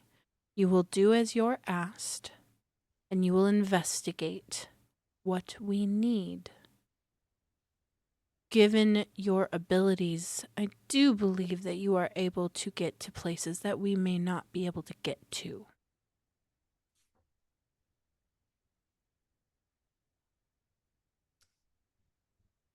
I will do what I can. I'm sure you will. Well, Mr. Marr, we did find something out last night as we were checking on this Elias individual. And what of Mr. Grady? Have you learned? Well, he was investigating the river, which is an interesting coincidence. But we stumbled upon some humans, some kind, who were fighting each other for no reason. And they said that they've been doing it since this individual, some weird person from a bar up the road from Pier 12, a biker bar. Lollies. Sure. It's the only one that's near Pier 12. The only biker bar that I know of in the city. It's a frequent hangout for the Bruja. Well, after that, and of course, the comment from the Bruja last night at court at Elysium, we can safe to say that something is at least brewing there. Something's in the water. We also found a bloody scrap from the water that has remnants of Mr. Grady's blood on it. So we're safe to assume that he has met his demise. Or it is at least hurt enough that He's he left MIA. traces. Interesting. All right. So your task this evening is going to be to dig in more about Mr. Grady. I have been informed this evening that his car was found in an alleyway near Pier 12 and was towed to Voss Storage and Impound over in the Iron Veins district, so near the docks. I have this paperwork so that you guys can find his vehicle. And here are the keys. I would like you guys to go and investigate his vehicle and see what can be turned up. I have not personally seen it, but I have this picture of the undercarriage as well. And he slides a manila envelope across the desk towards you guys, and I will be posting in our Discord 2 pictures.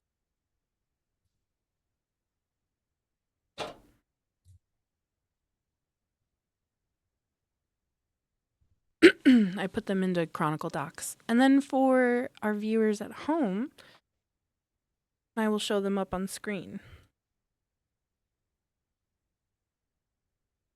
The first photo that you see is impound paperwork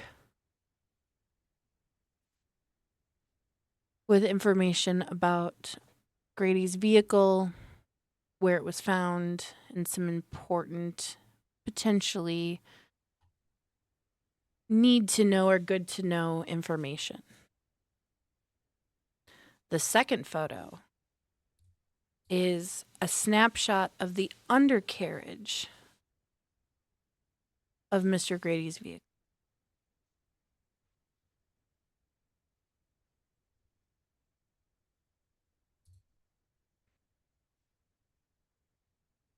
Tobias Marr just sits back and waits for your guys' reaction to this information.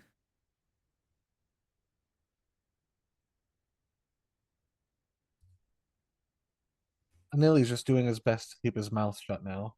He doesn't need to get anyone else into trouble. And he's gonna look to the paperwork, to whoever's collecting it, and kind of just wait for them to take the lead, in a sense of he might just say, well, ready to get back to work.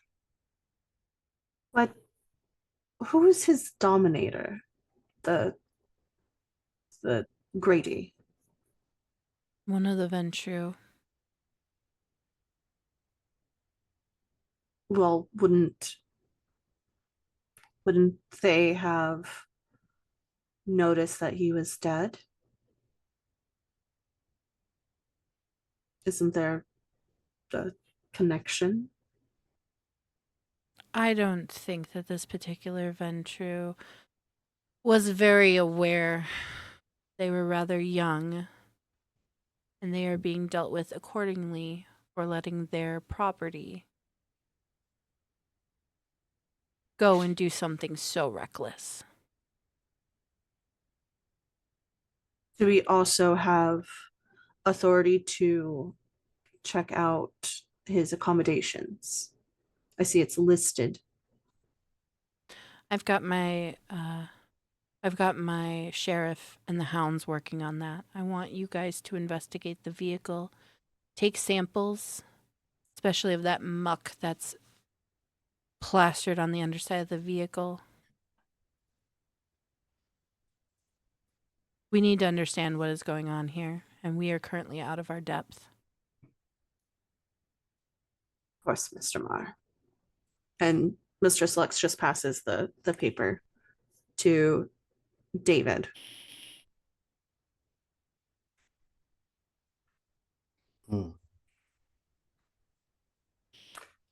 So probably the car was moved before it was towed.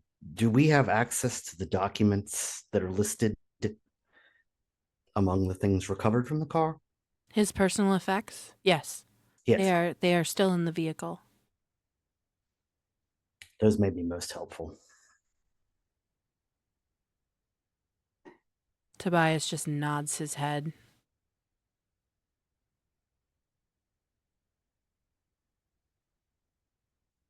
Well, you have a good evening, Mr. Marr. You as well. We will- And remember we will this. Yes. Grady's vehicle was secured under protocol. During the storm, it registered abnormal activity as stated in the paperwork. I do hope that you all put this at the most forefront of important activities for the evening. Of course. We live You're to right on it. serve. I will expect a full report when you guys are finished.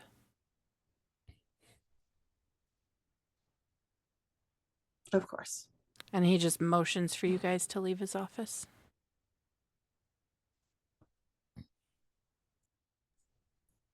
Leaving. Just Don't have to tell me twice. I'm out. You know when you've been excused.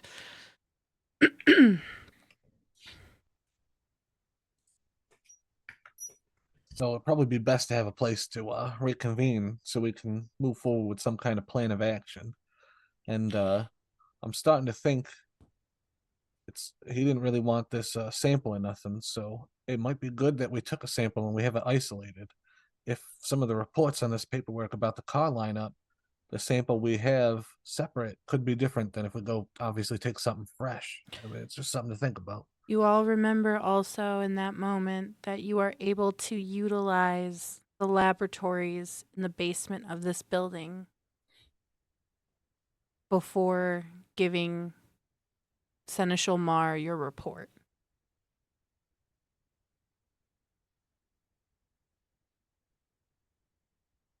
well, we can utilize the building and we can talk to our little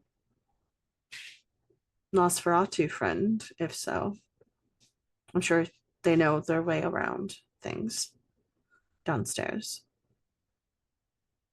I'm still looking at everyone quite predatorily. But should we you think we should just maybe head over to this garage first, see if we can get some samples, maybe stop back by a dungeon to grab the sample we already got too, and then maybe hit the Yes. lab of what we might collect? Yeah, sounds like a perfect plan. Augustine, you're in it with us now, it seems. Yes, we're a regular Scooby gang now. Great. Ruh-roh, Reggie. Scooby snacks? Yep. All right. So you guys walk out of Tobias Marr's office, and the receptionist is once again focused back at her computer screen, focused on whatever she was working on. And you guys head out to the elevator and take the elevator down to the ground floor. You did dismiss your driver, Mistress Lux. So what do you guys do now? It's a long way. And we weren't there that long, so she'll just text. Get back here now.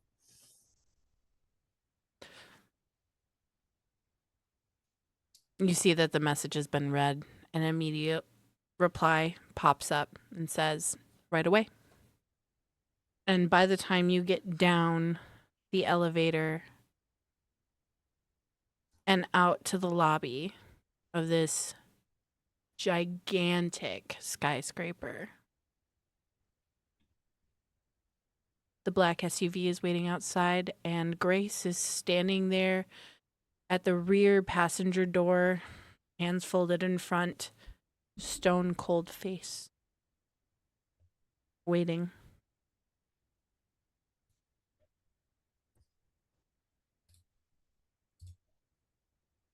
Well, She at have a least she's smile? learning.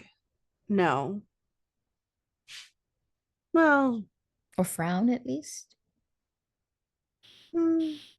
sometimes. Hmm. Try not to trip on yourself getting into the car, Elliot. He doesn't notice. You see on the ground Isolde's snow angel, and then this just thrashing mess of snow moved away from the concrete, and just an imprint of Anili's ass right there in the snow. Anili snaps up to Mistress Lux's comment, like he's being snapped out of some kind of like deep thought, And he just kind of looks at him and gives him the nod, like, all right, yeah, and tries to step kind of carefully, like, all right. And I assume when we get into the car, I want to speak up too and be like, oh, this paperwork. They're saying that there's these, how could we say, almost residual effects that are acting differently over some time. And Grace I'm has gonna got look the to door open and waiting for you guys all to get in. I think we all just pile in. Just pile in and go. Grace doesn't Yep. say a single word. She shuts the door, walks around the front of the vehicle, and hops in the driver's seat. And just waits. Back to my office, and then just wait, and we'll be back out shortly. Right away. Tone is very monotone. No inflection. Face is completely hardened. And she immediately drives off towards the cathedral district where your dungeon is. Do you roll up the window? Yes. Window goes up. I will say this right now. I don't want to be on anyone's bad side, but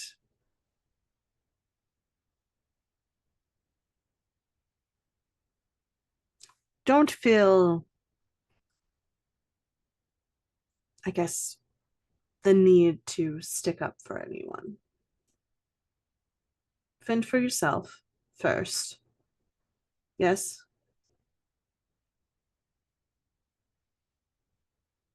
So, um, what did he mean by an old wives' tale with the river? I don't know. I'm not local and I don't specialize in that. So I'm mostly asking Mr. Augustine if he David, happens if he happens to know what Do- that old wives' tale is. Do I know that? yes, absolutely. Being a professor of folklore, obviously you would have loved to take in the folklore of the local history and population. Um, you know that St. Augustine, or excuse me, that St. Ardent was founded in the 1800s. And you know that this used to be Lakota land, native land. And there was many, many whispers about the river being alive and that evil spirits or evil shamans would use the river to do their bidding, whether that was during a flood and maybe making it worse. There's many stories that you have heard from old Native American First Nations people that are in the city that talk about the land being alive, and not in the sense of everything has a spirit, which is something that you're used to hearing, but that they truly mean that the land in St. Ardent is alive. It has a pulse. And it does not take kindly to evil deeds being done.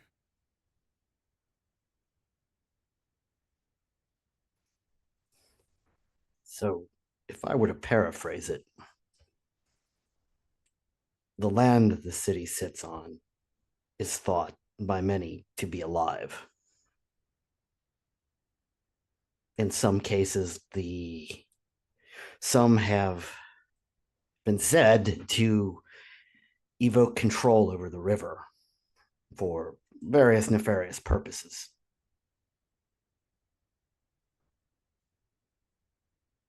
Correct. That Of course, that's only an old wives' tale. And you would know that like some of that has been modernized when there would be like extreme drownings, that there would be like you've heard talks of like a ghostly woman dragging people into the water and having the sediment wrap around their legs and drown them. You've heard many local tales about hauntings under bridges, many local tales about being the river whispering to people and driving them to madness, throughout history. Like your typical city developing, folklore over incidences that have happened. Everything is based in a grain of truth.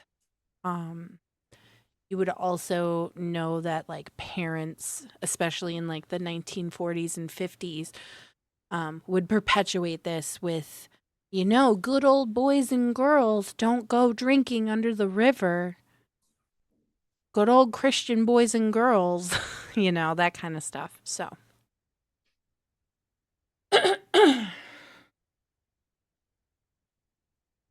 Well, I mean, do you prefer Mr. Augustine, Professor? Teach? It's just Augustine, fine. Just call me David. All right, David. I mean, I can understand why they wanted your help in this then. If anyone's to know a bit more about, I guess these old wives' tales. I don't want to discount them outright because you never really know.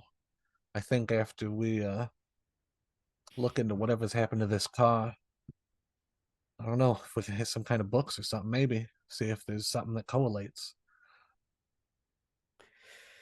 Yes, I have to say, when there's a car with some sort of soil or sediment all over the bottom of it, might make you question your own beliefs in these tales.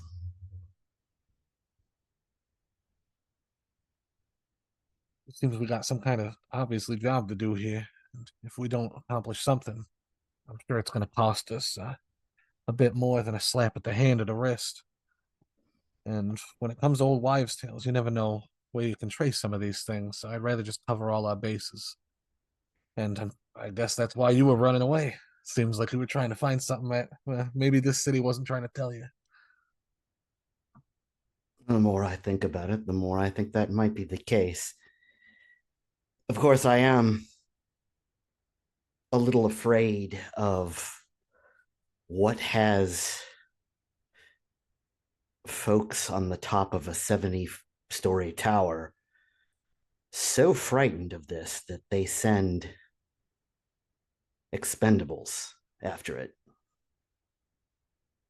You're not wrong. Not that we have a choice. Well, the thing that bothers me too is these effects, if you will. Considering some of these resonances that they've spoken about, which he spoke of pretty freely, but I've never heard of nothing like that before, and that's kind of what's bothering me about all this.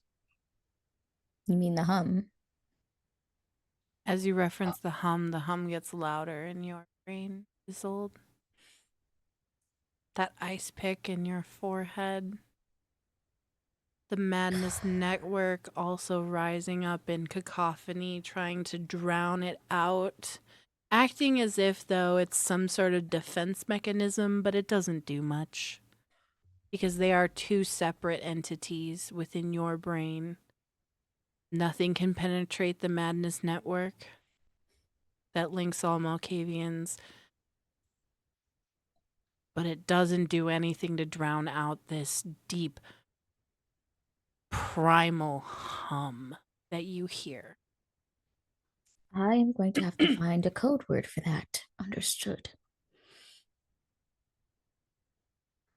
I'd the Malkavian.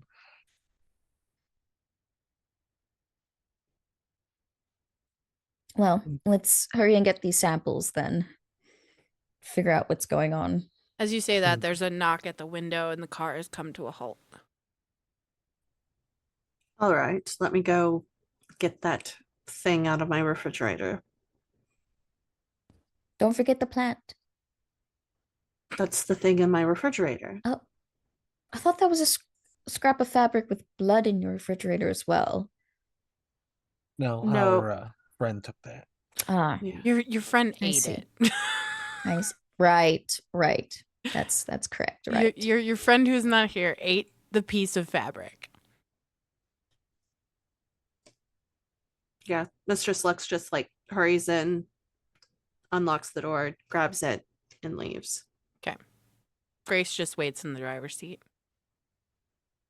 Nilly waits for Mistress Lux to return because he doesn't want them to think that he's like hiding something in a sense or trying to be too shifty as a Tremere. And when they get back in the car, he looks to David again and he goes, "Do you know what happened to Elias Grady? Did they tell you?" Mistress Lux turns up or puts the window back up just Oh, in it case. already was still up. You never lowered it when she knocked on it. Just making sure. Oh yeah. No, makes sense.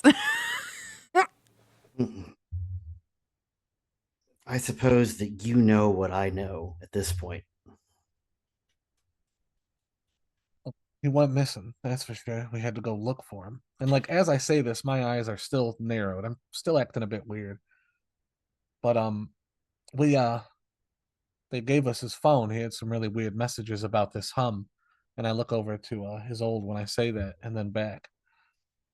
And as you say hum, it gets louder in Isolde's brain. The thing Let's is, let's just call it the thing from now on, please. the thing The thing. the thing was obviously influencing this Elias character quite a bit. And it seems that he obviously found something that had to do with this, and he looks over again, thing.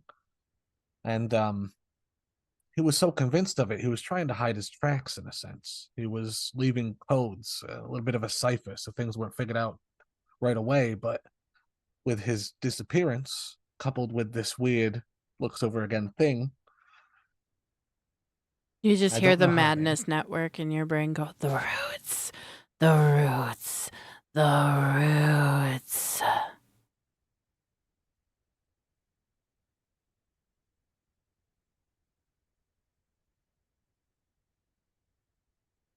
Only Azul hears that, by the way. It's through the madness network. I just wanted to make sure that we're all kind of at the same speed here. See if we can find anything else, hopefully, in this car that might show us what the fuck might happen to this person. 'Cause I don't know I don't know how the fuck they disappeared. I don't know if this is intentional by them or if whatever's going on, did he succumb to it? And I'm just kind of saying this as we drive along. Well, we'll see. I have concerns that he's in the river at this point, but I don't think any of us are going down to find him there. I'm So- fine. You can't make me. I wasn't ruling it out. There was mention of at the meeting of a fight between some yes. mortals. Yes, Grady had found it first, and that's what led us to Pier 12. It was a bunch of just kind fighting each other. Just kind of bestial like. Just not even, it didn't make any sense. There wasn't arguing or anything like that. It was just raw emotion. Any evidence that had to do with the thing? Maybe, but Mm. they I didn't said seem that to notice it. yes, they mentioned that it only started happening whenever one of the people from that bar started showing up down there, which possibly a Bruja, possibly someone who can manipulate emotions and blood residents. My money's on that Brujah that carried off at the Elysium. Probably not. He was too But- stupid. Well, that and they would have fought each other, which means that someone probably maybe sought them out that night before we showed up. Can't deny anything. I suppose I'm just clutching at straws. Or roots. Or roots. And as they say, roots, the Madness Network echoes in that cacophony in your skull, almost vibrating against your eardrums. The roots, the roots, the roots, the roots, the roots. Let's just figure this out as quickly as possible. If that would be great. Okay. You guys would notice that Isolde is clearly unnerved by when you guys mentioned the roots. Are you okay? I know that's a loaded question to ask, but Just ask him, Malkavian, are you okay? are you okay? Actually, no. No.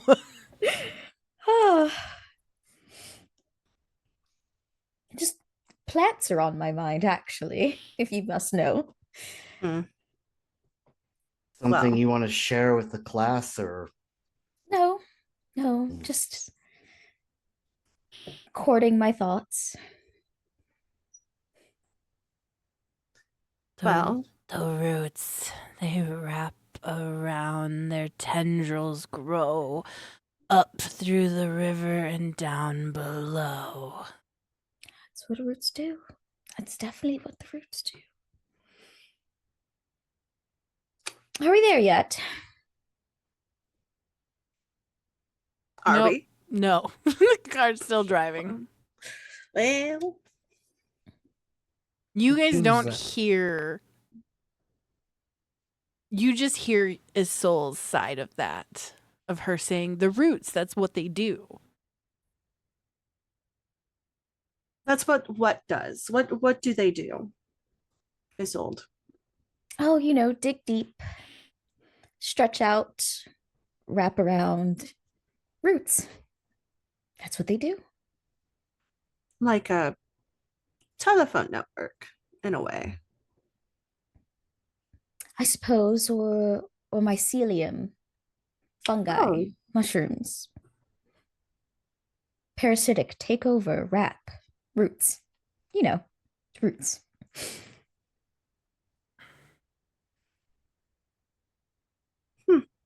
Interesting. Well, if at any point the noises that you're talking to get too loud, just let me know. Oh, it's far too late for that. Okay. I can always prescribe something. As you near the docks, Isolde, the Madness Network crawls up your throat and into your ear, and you hear. Hold on. You hear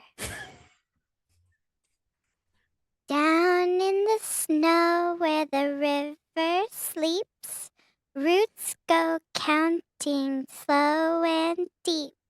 One of the road, one for the car, one for the man who listens too hard. Grady heard it, Grady stayed. Roots woke up and learned his name. The Roots, the excited when you sing. I fear your prediction might be correct. Mr. Grady might be, how do you say it, Emmett, sleeping with the fishes? Sleeping with the fishes. That's what they tell me. They say he listened too hard to the thing. And the roots got him. Do I know what that means? No. But that's what they say. The roots got him? The roots, yes.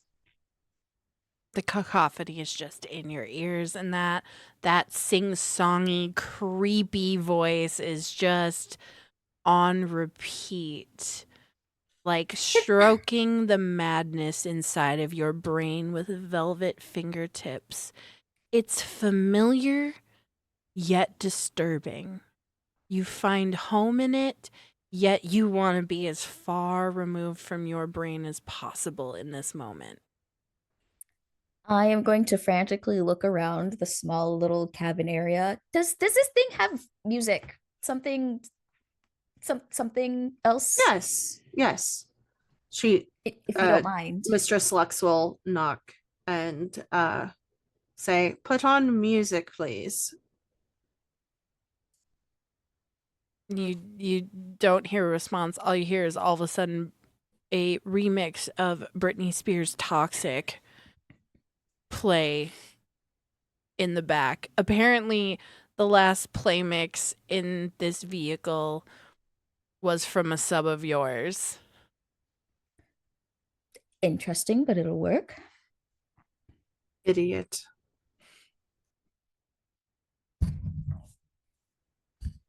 Just jamming out to Toxic. You guys pull Hell up. yeah. You guys pull up outside of Voss Storage and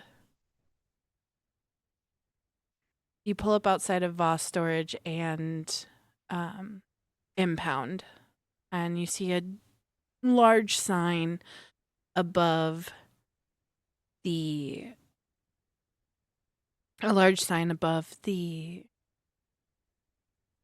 garage door that's there, and you see a smaller metal door to the side. It's your typical warehouse looking building. And there's parking right outside of the door, and Grace pulls into one of the parking spots.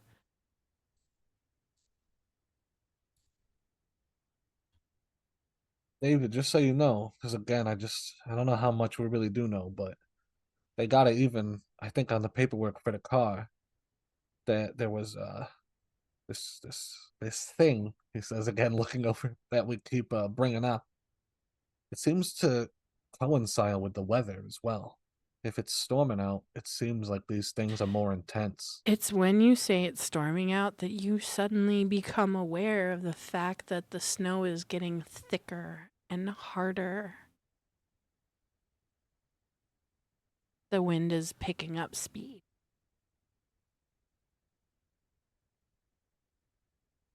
I'm just wondering, after we look into this, if there's any kind of these old wives' tales that I kind of guess correlate with these ideas of something living under there, but something that might, I don't know, exist in the spirit of the wind or whatever shit these people have made up here. No, if you take the tales as a whole, it's all connected.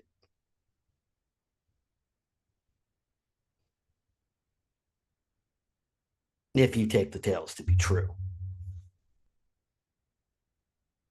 I mean, we can't rule nothing else out right now. And with that, I don't know if you want to throw me a dex check, but I'm actually trying to get out first again. I'm trying to get into this building first. I mean, if you ask, you will get one. Yeah, no, I'm not. I'm just saying, I am Dexterity, purposely... athletics, 2 All right. successes required for you to get out of this vehicle.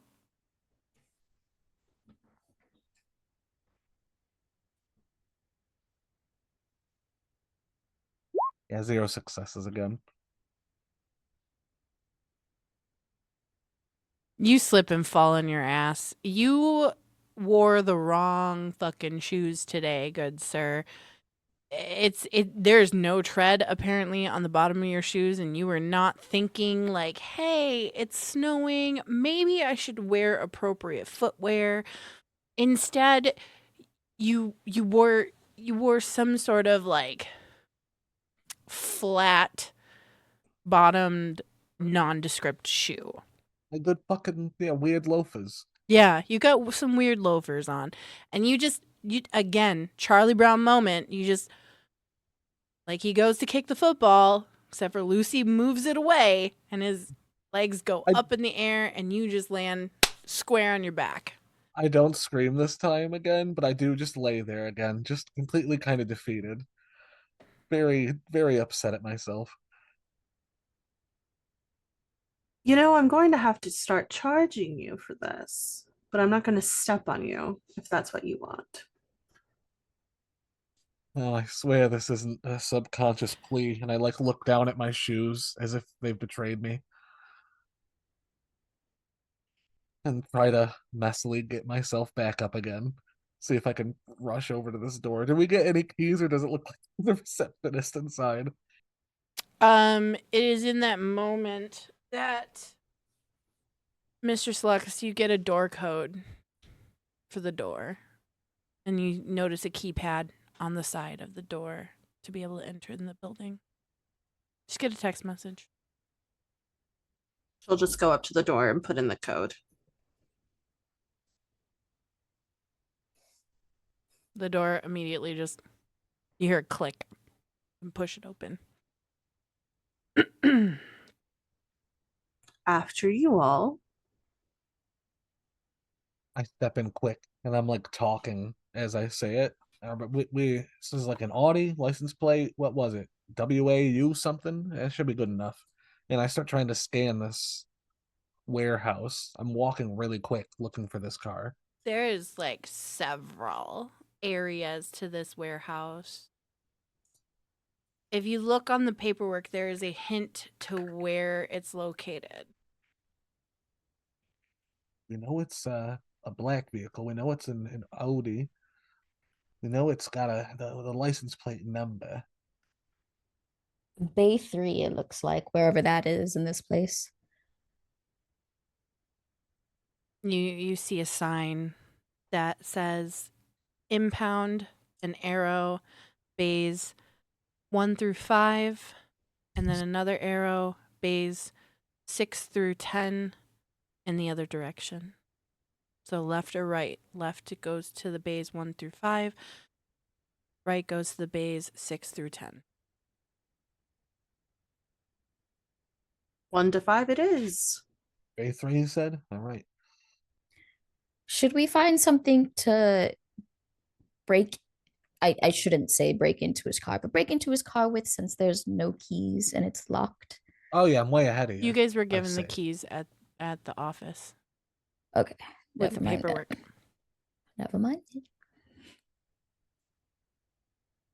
I just wanted to break into someone's car. Never mind. I'm sure you'll have plenty of opportunities. This is like a front office probably, or is there a front office? No, it's just you see several, like, you see a storage area, and as you guys walk further in, that's when you see the signs for the impound bays, and you're able to go right or left. I think Mistress Lux is looking for something to like scrape some of the dirt off of the vehicle. You might be able to find it.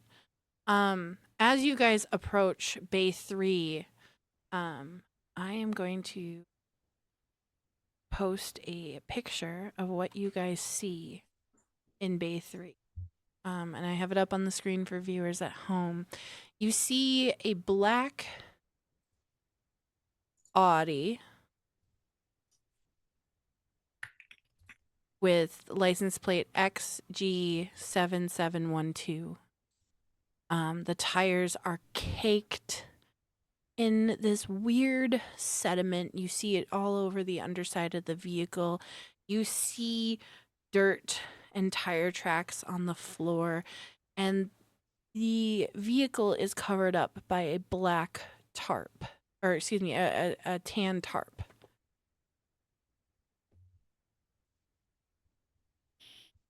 I'm gonna try to approach it really quick, and I'm approaching this with a weird ulterior motive. I know we have the keys, but I want to know if I can kind of walk up to the trunk kind of hurriedly. And I don't know if this is like a subterfuge thing, but I want to compromise the trunk in the sense of like I don't want to break it so it's not gonna work. I mean, unless I get a bad roll. But I kind of want to create like a little hinge. I want something that's able to cut someone because I'm gonna ask August to come and open it after I can try to do something like that. Because I want to try to spill some of his blood and collect some. Okay. So you're gonna need to be stealthy. Yeah.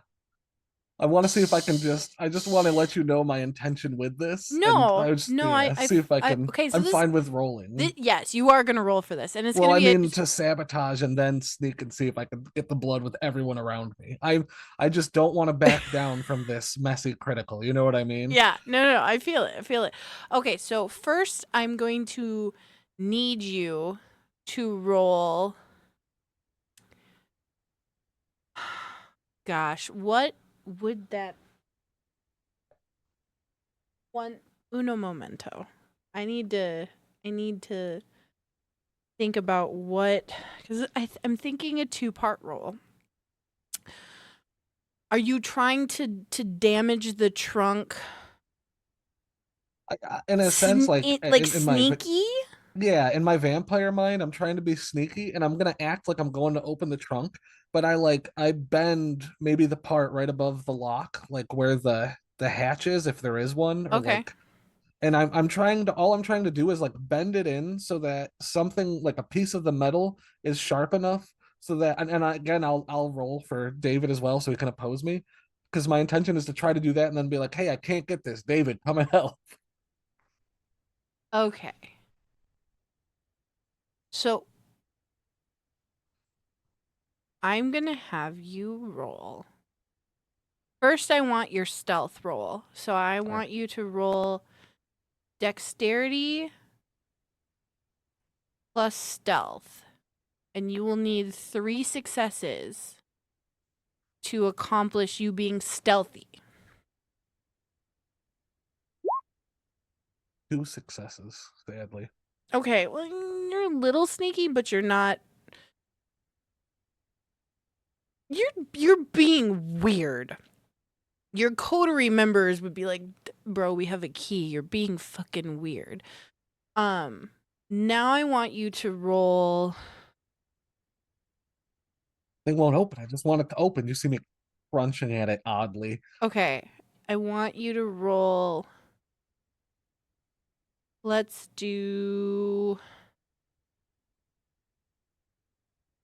I manipulate subterfuge.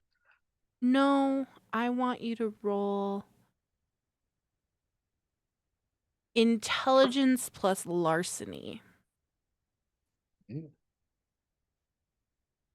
And you to damage it, 2 successes.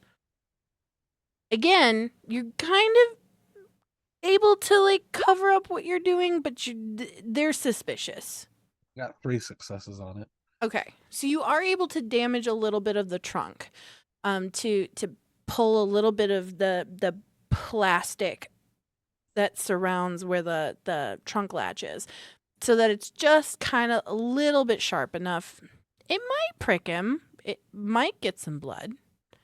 But it's the best you're going to be able to do for right now. Now, do you want to try and get David to come help you? I can't get this.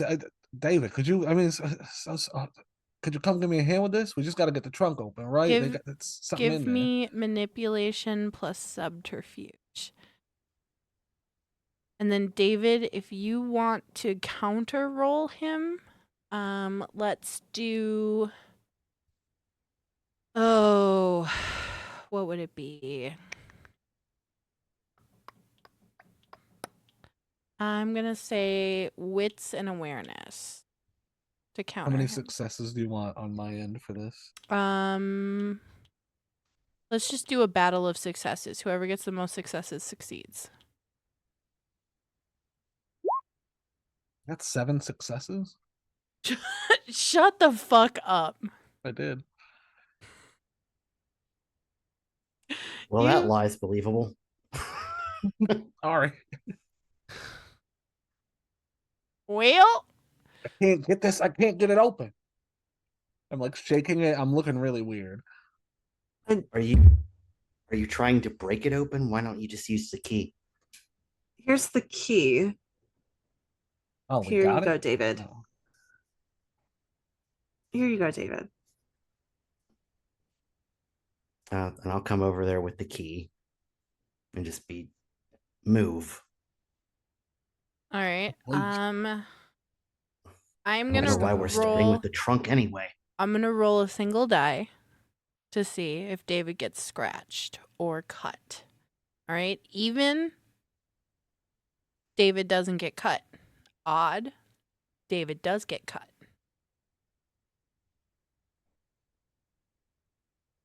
It's a 10. So David does not get cut by the plastic that is poking down. You can see Well, the we opened the disappointment. trunk. But yeah, the trunk opens. It just Okay. immediately pops open with the key.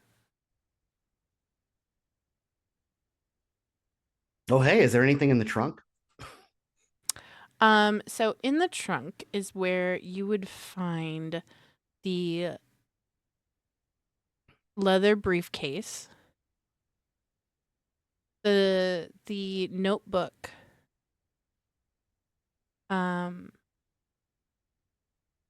some samples of vials containing river sediment, and that's what you find in the trunk.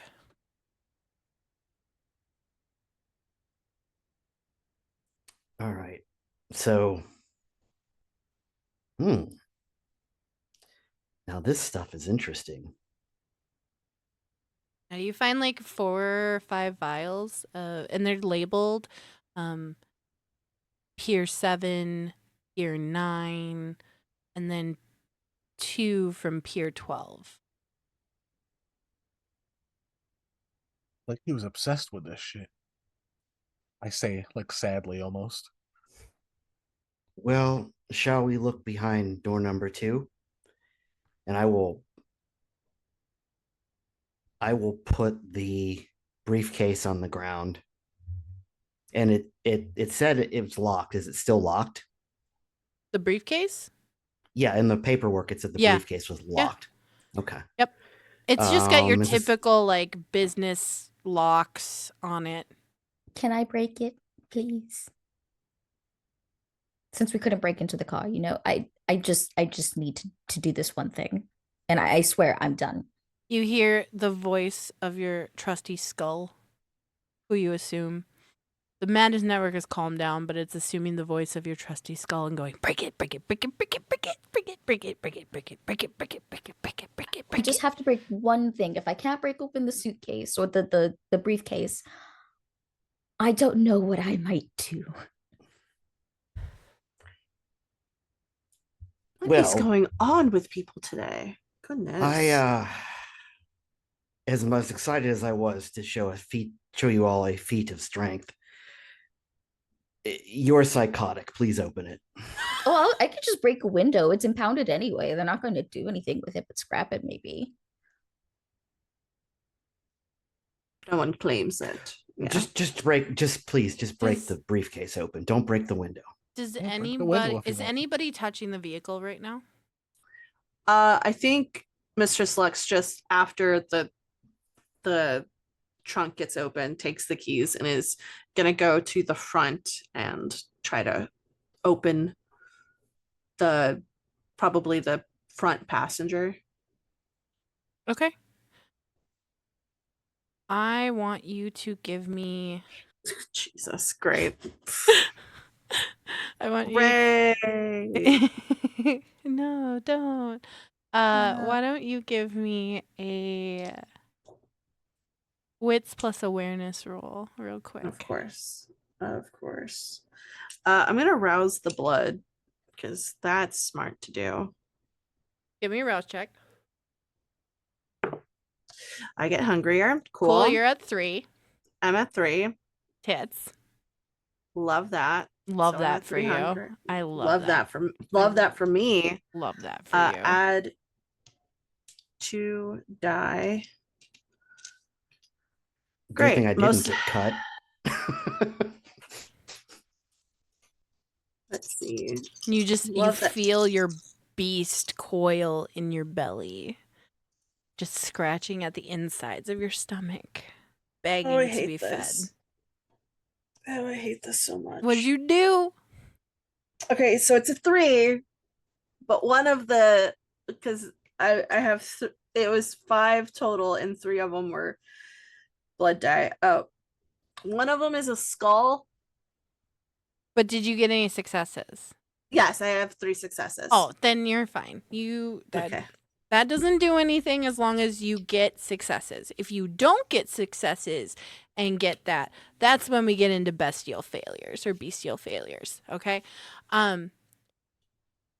You, as you're going to put the key in, you lift up the tarp and just kind of lay it on top of the hood or on top of the car.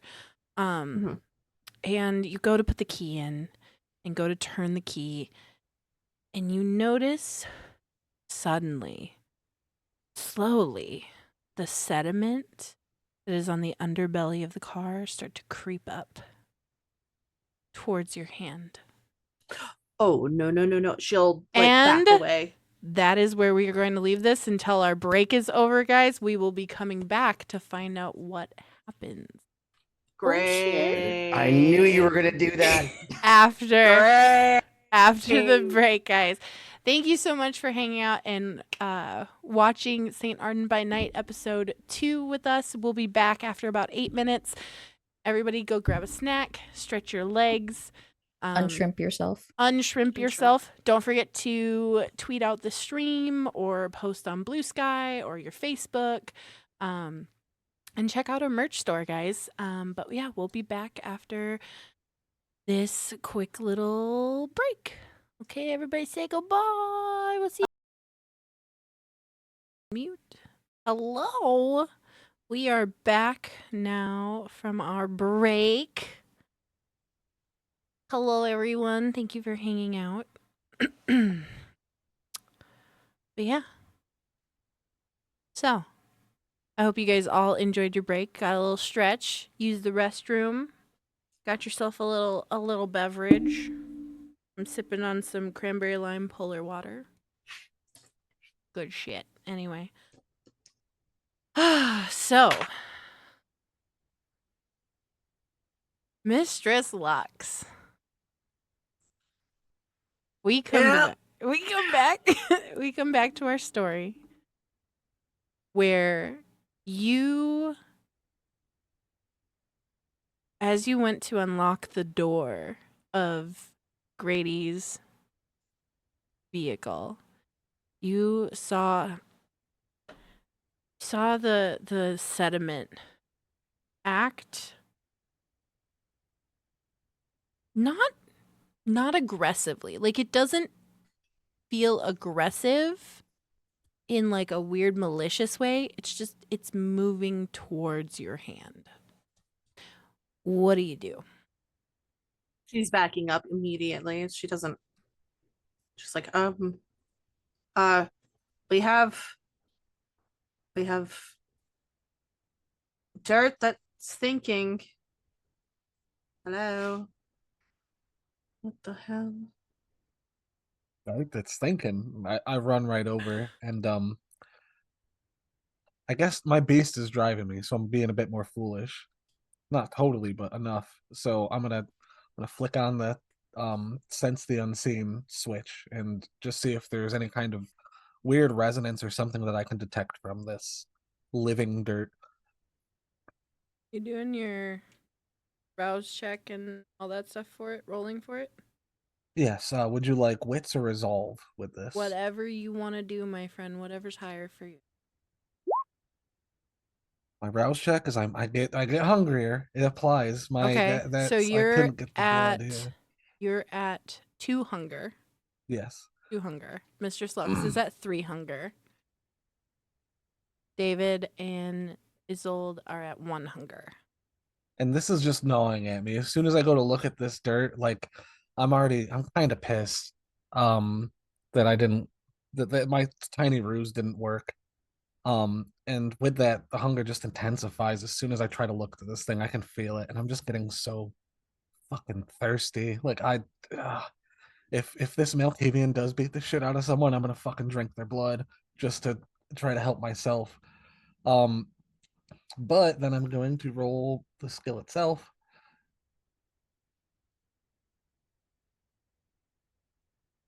I'm using the dice table here because D20 is weird, That's fine. and I get 1 success, but it was 2 ones with a single success.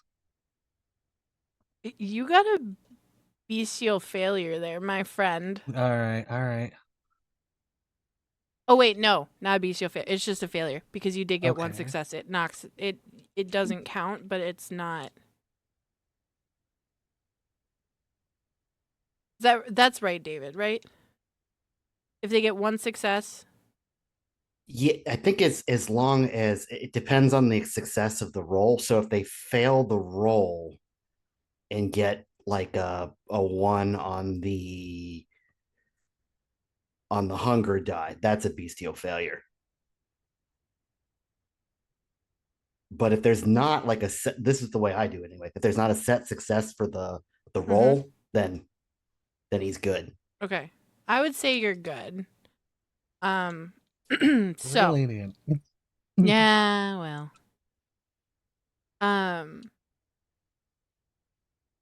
So unfortunately, you know what? I don't like those numbers, and there's something I really want you to see. So please re-roll for me. All right, I was ready to take in the hum. No, Honestly. no, I want you to see something. All right, I jolt, my beast fucking twitches and yearns, but there's also something else here that I have to figure the hell out. And with that, I've gotten 2 successes overall. Perfect. All right. I'm gonna DM you a photo. Because not only do you see the sediment moving almost like, have you seen that like kinetic sand, but it's also magnetized where you can move it Oh around? hell yeah. I love that That's stuff. kind of the vibe that you're getting from this. Now I'm gonna DM you this because you're gonna be the only person who can see it. Give me one to DM you this. I will show our audience here as well. But I want you to kind of get your reaction first to send you this.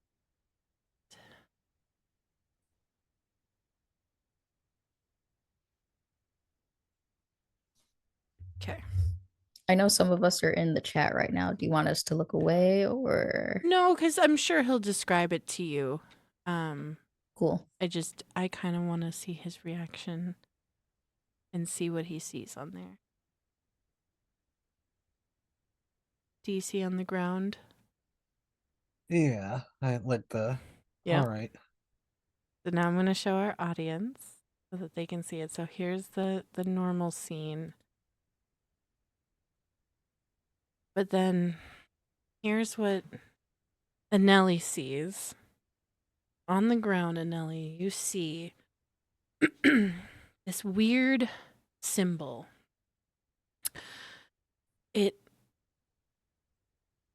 It's not, it reminds you of like old like Celtic tree of life vibes, but sinister.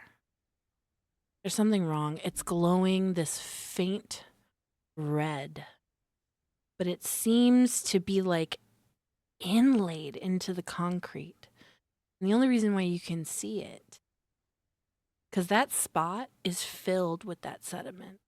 So no one else sees this grooves into the concrete. But you see that glow. And upon closer inspection, you get a better look at it. Send you that photo. It's up on the screen as well for our viewers at home.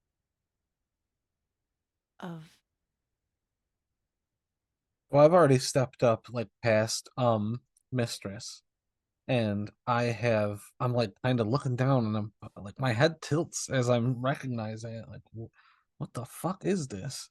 And I kind of lean in, and I don't even like look to the others, and I look at this pattern on the ground, and my mind starts ticking, and I'm like, is this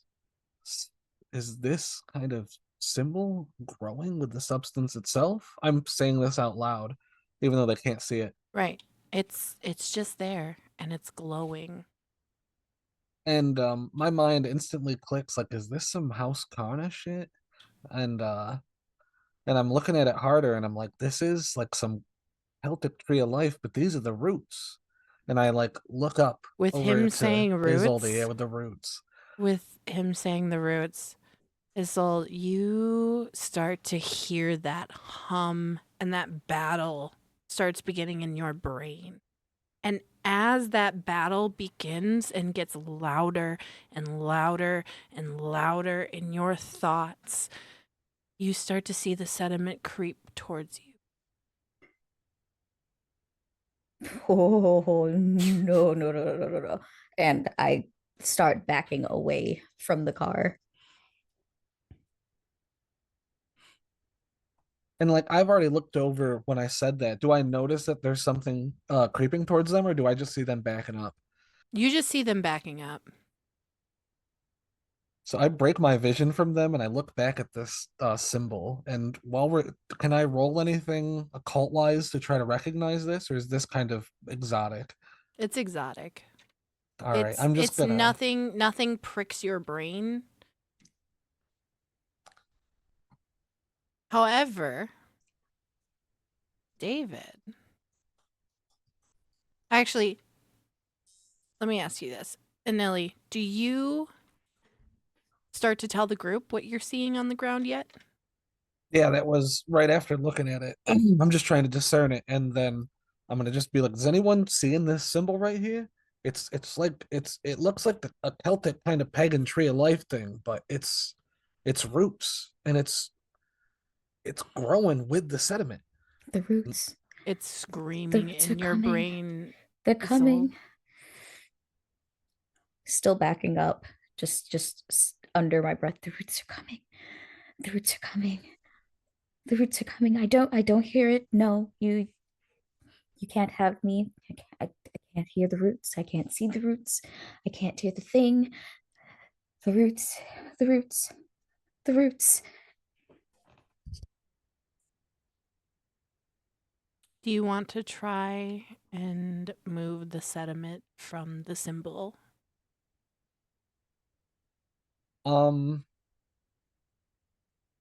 My actual warlock brain is saying no, never touch a fucking random symbol you just found. But yeah, we're gonna try to touch this symbol, and we're gonna see if we can actually disturb it purposely. And we're doing this to see a theory that's cooking in our head is if this symbol is somehow growing with whatever the fuck is going on, and if it's going to rewrite itself if I try to disturb its symbol. Essentially, we'll see if it disrupts its vector. Do you stick Do you say that? Do you stick loud? your Yes. fucking No, I don't. hand in the sediment? As I see his old like backing up, like murmuring, I think to myself like, all right, this is just some Malkavian shit. And I do actually say out loud, I'm not gonna go into detail like I did, but I'm gonna see if I can disrupt it as I'm poking my finger into it. Nope. I try to tell you to stop. Do you Don't try touch to it. do you I've try got an idea. to physically stop him? There's a way I can. I mean, it's up to you, my friend. Yep, we're gonna get crazy. All right, so I'm rousing arms of PvP. Araman. Oh my goodness. And Nilly's gonna get the cheese touch. So he's gonna get the shadow tentacle porn is what's gonna happen. yeah, we are hentying up. We're hentying up. So I go up to 2. 2 hunger, all right. All right. Let me look at this long, detailed description to see. Yeah, absolutely. Absolutely. We're stood right as Isolde is like backing up, terrified. My And fingers it's hovering not right moving over. quickly towards Isolde, just so you guys are aware. It is slow. It's as if a magnet is dragging it, like agonizingly. Like a snake. Yeah, it's very, very, very slow. So It it is takes me a turn. okay. And then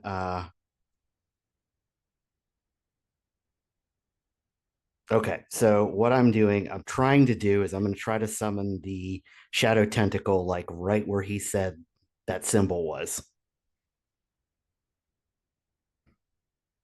Okay. And just for the sake of, I don't know how initiative works with this, but if it takes him a turn for the tentacle thing, like I'm just allowing him initiative to have that turn to try to stop me. Okay, that's fine. Otherwise, I can have you guys roll dexterity plus wits. Now, what I will do with it, so what I'm doing with the tentacle is I'm trying to just push him away, not grapple, not do any Okay. damage. Okay.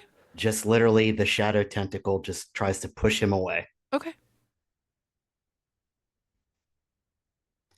So if you want to resist that, I roll wits plus oblivion.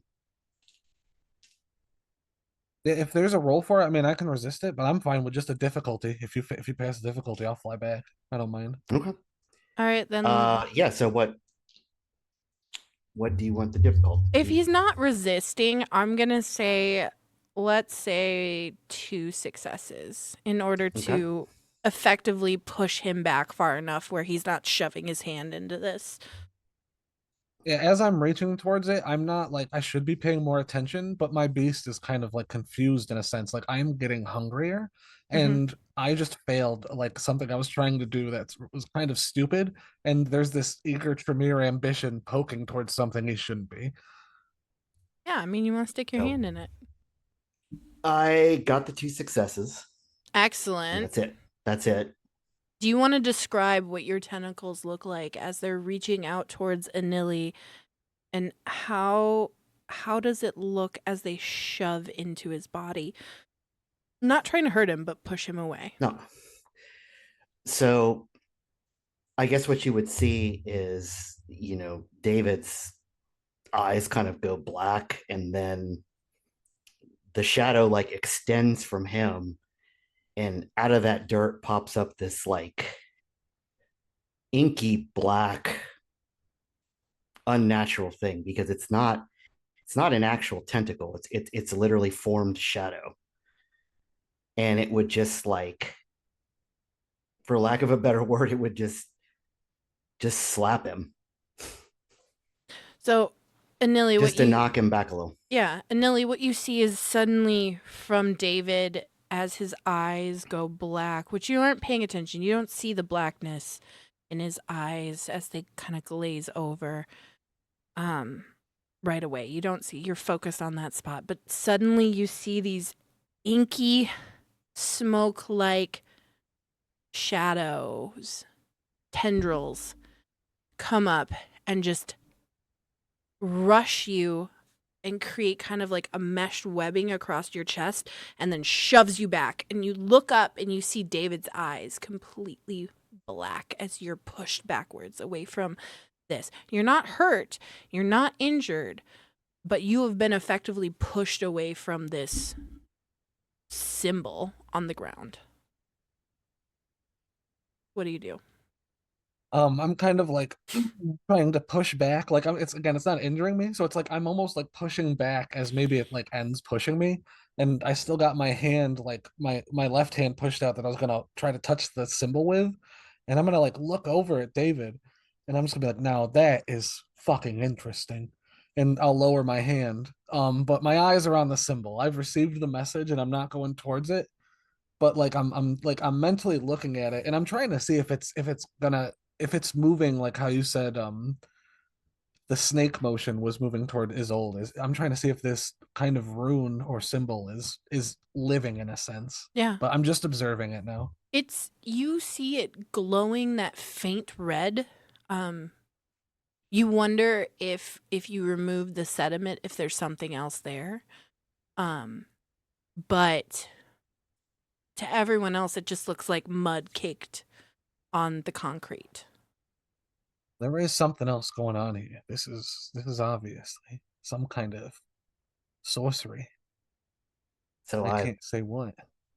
I say, like, in almost like this whisper voice, like, if you're doing science, always wear gloves. Point out where it is. And so it's clear that in my voice, I'm having to do a measure of control on this. And I'm also like, I'm trying to steel myself. I'm just getting hungry and I walk up to it, but I kind of heed the warning and I understand now. And I look towards it and I kind of point and I make like a circle gesture in the air. It's kind of it's right over here, but it's again it's almost pagan like, but it's mimicking these. And I'm looking over it as old. I keep just saying roots, but it's mimicking. It's more. It's not like a tree. It's something like wrong. It's pulsing with this red. The sediment that's near you is now splintering into root shapes. Roots. Roots. It's all roots. It's all roots. It's the roots. Can we hurry up, please? I don't like it in here. And that is coming towards me. Whatever I'll try. that is. I'll try to uncover it. And I'll form the tentacle into sort of the head of the tentacle into sort of like a comb broom type shape and start trying to sweep the dirt off of the. Absolutely. You are able to, it's weird. As your tentacle goes, like the tendril of shadowy smoke that is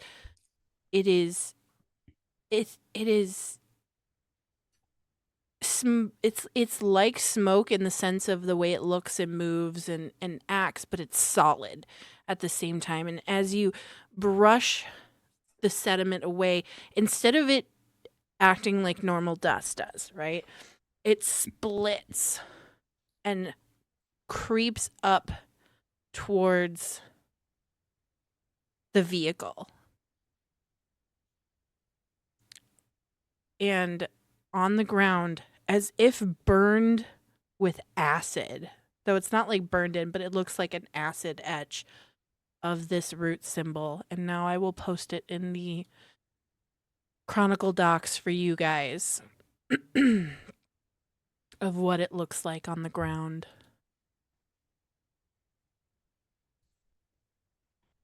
And again, for our viewers at home, I can show you guys the up close symbol. And there's still like dirt and sediment like in the cracks of this, but it's as if this soil like ate away at the concrete here, leaving this roots symbol on the ground. You notice that when it's uncovered, so the roots stop and settle. They're not pursuing you anymore.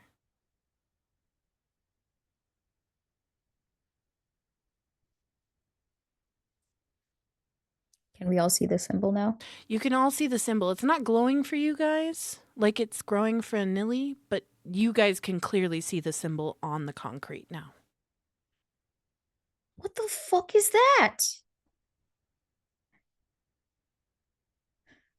Is an intention.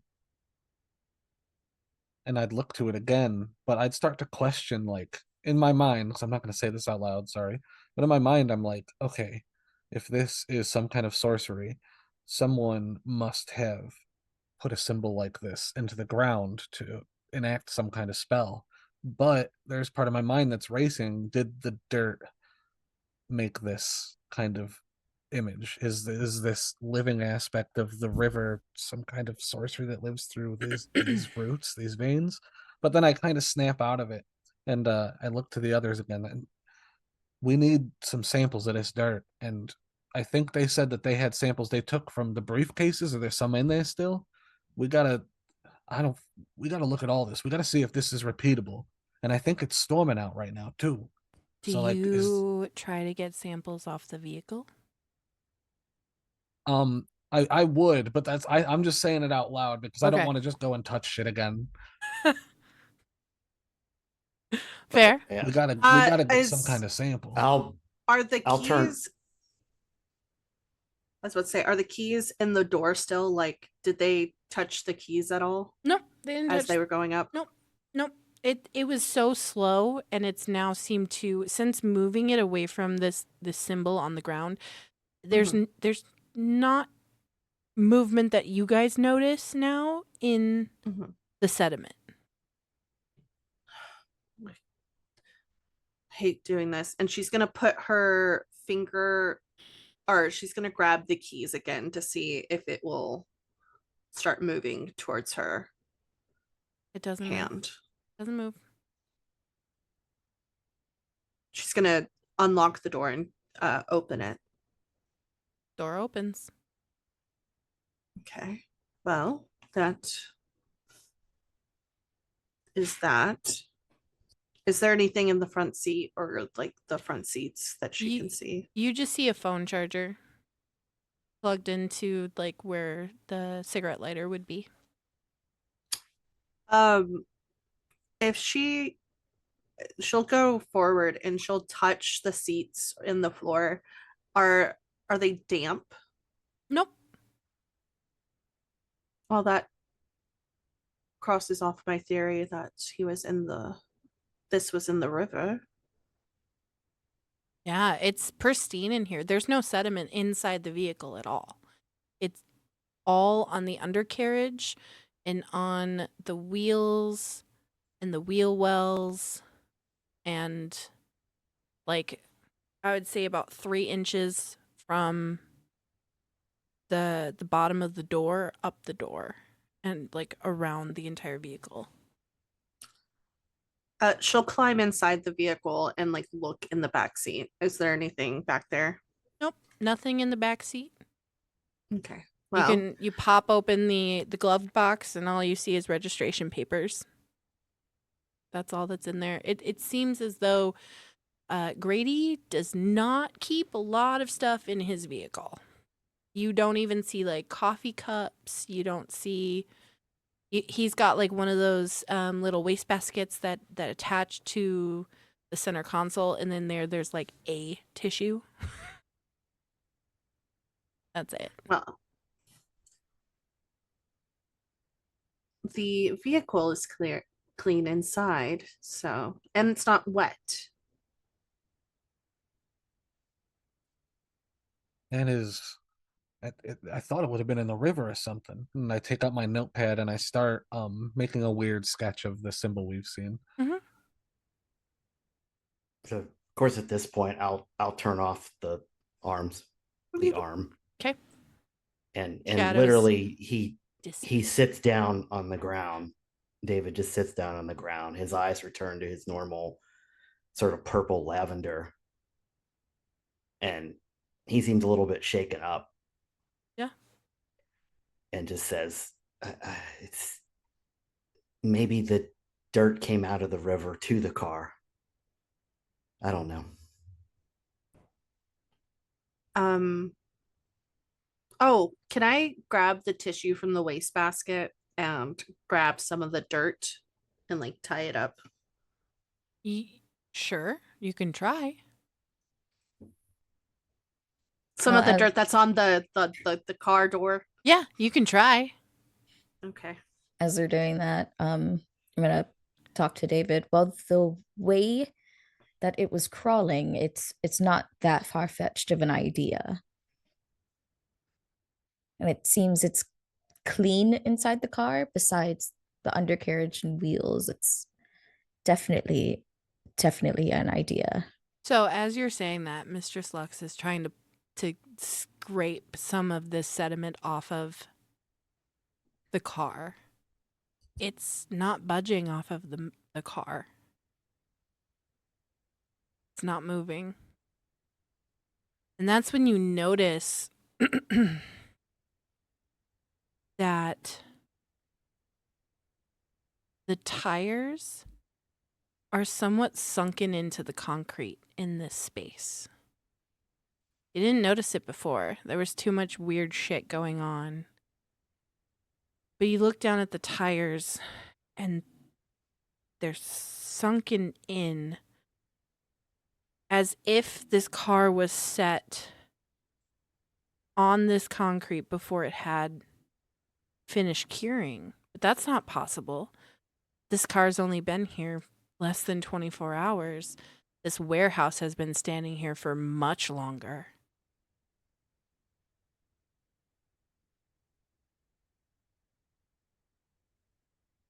Do you try and get sediment off the tires? I think once she doesn't get, like, it doesn't budge any bit, she's like, well, at least we have one sample and the river water. Anybody else want to try getting it off the tires?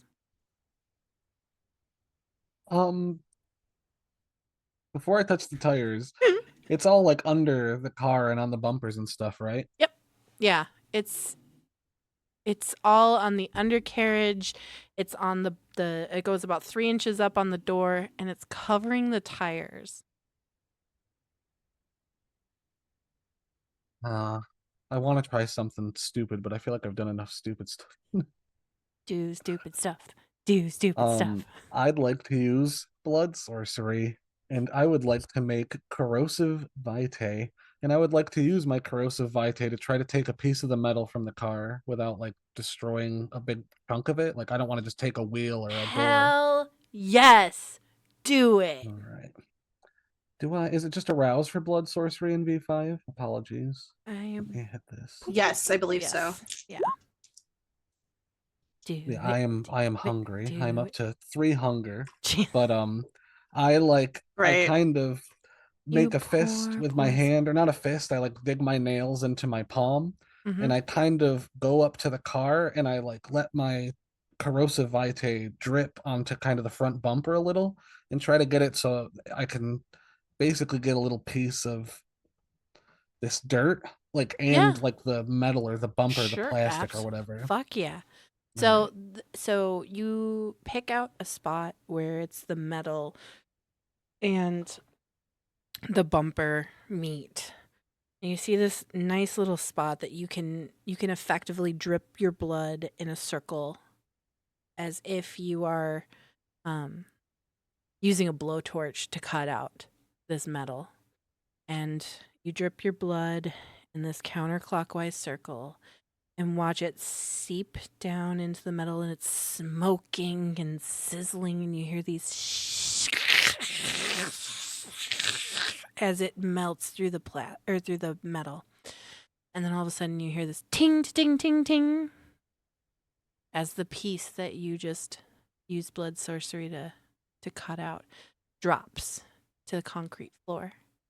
And you have this probably 2-inch in diameter chunk of the car. I am just kind of handling it. I just grabbed it because it's not the symbol, hopefully. But I'm like inspecting it, and yeah, we didn't, honestly, I don't think I have any testing equipment on me. Any of you got like a little bag, or I'll just pocket this. We'll keep it with the other samples. We'll keep it with the other samples and we'll go back to the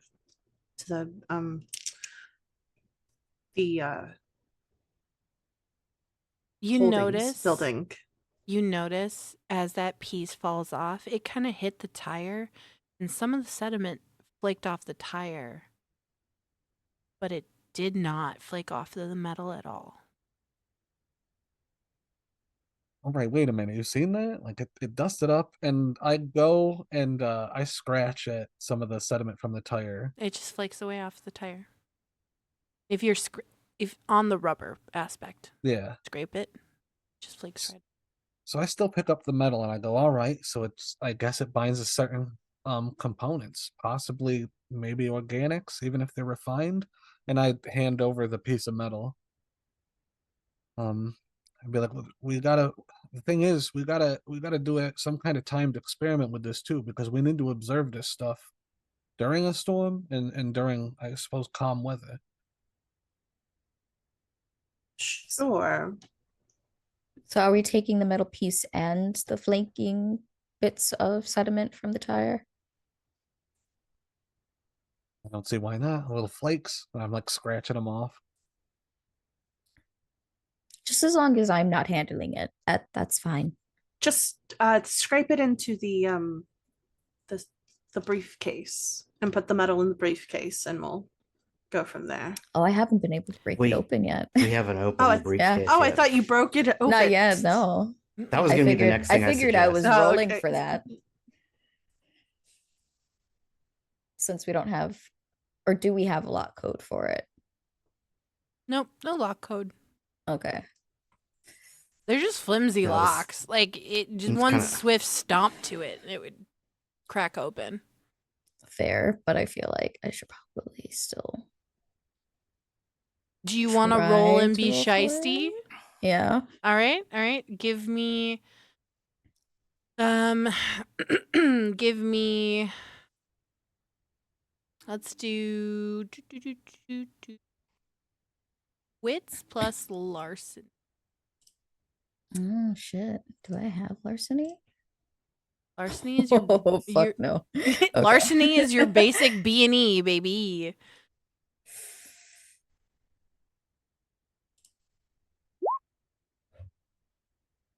No. Nope. Yep.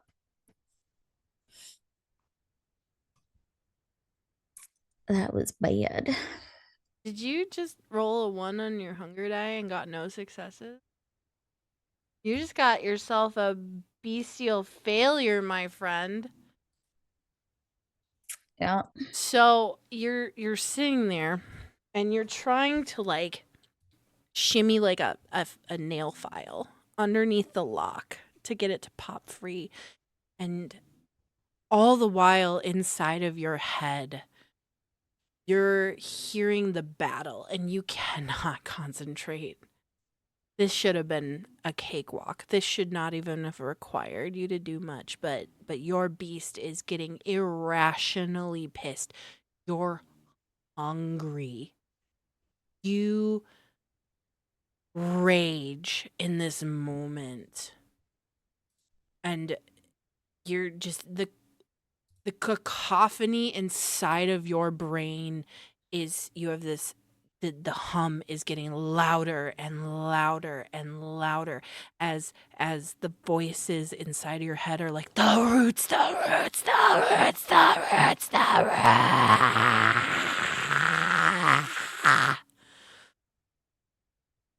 And you stand up and you let out this low, guttural growl from the depths of your soul, just this primal, guttural growl. And you pick up the briefcase and you throw it against the metal door. And it cracks open.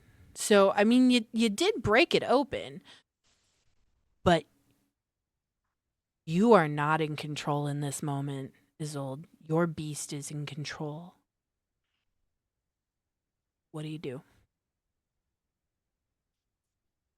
Breathing heavily, obviously.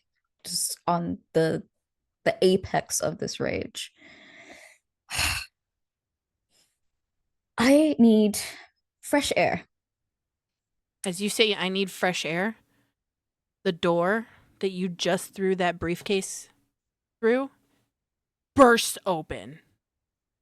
And you hear this loud crash as the door swings and hits the pallets that are right next to it. And as you do that, you see 3 people Don't know if they're kindred. Don't know if they're not. Walk in with determined footsteps towards you guys. And they are echoing your anger, Isolde.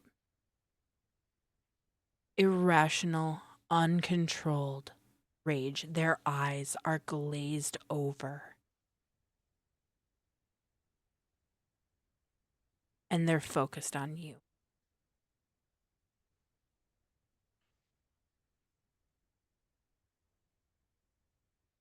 What do you do?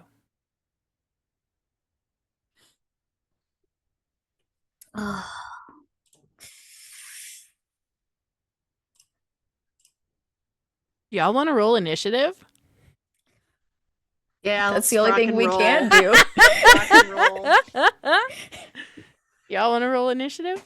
I think we're fucking stuck. Ooh. We're stuck like Chuck. Oopsies. Oopsies. Well.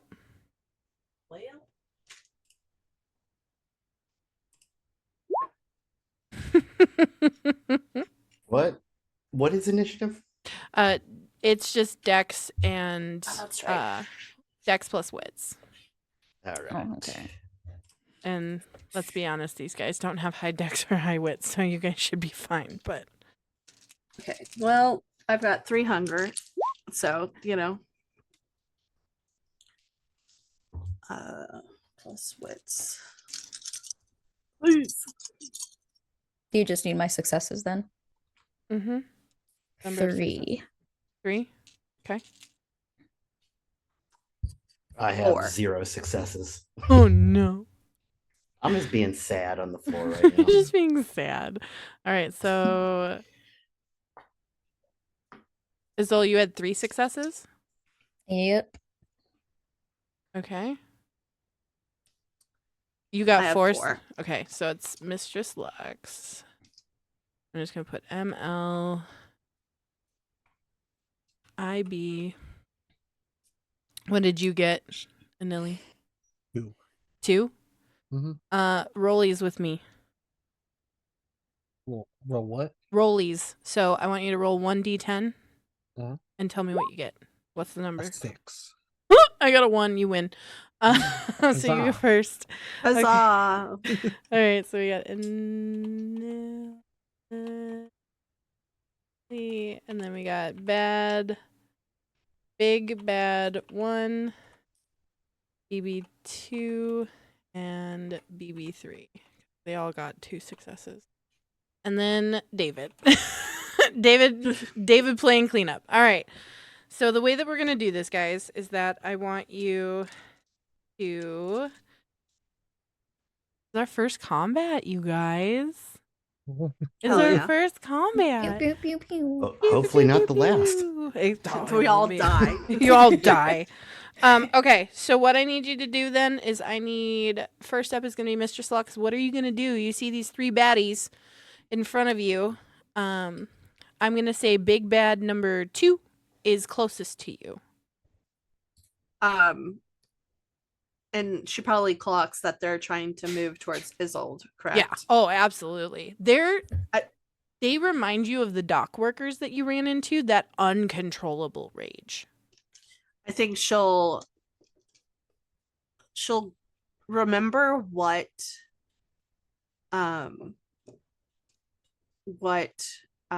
Sister Edith did, and she'll put on awe one more time Sure. and just run out in front and say, gentlemen, what's the issue? Unlike that situation, these guys are completely blinded to the fact that you're even there. All they see is rage.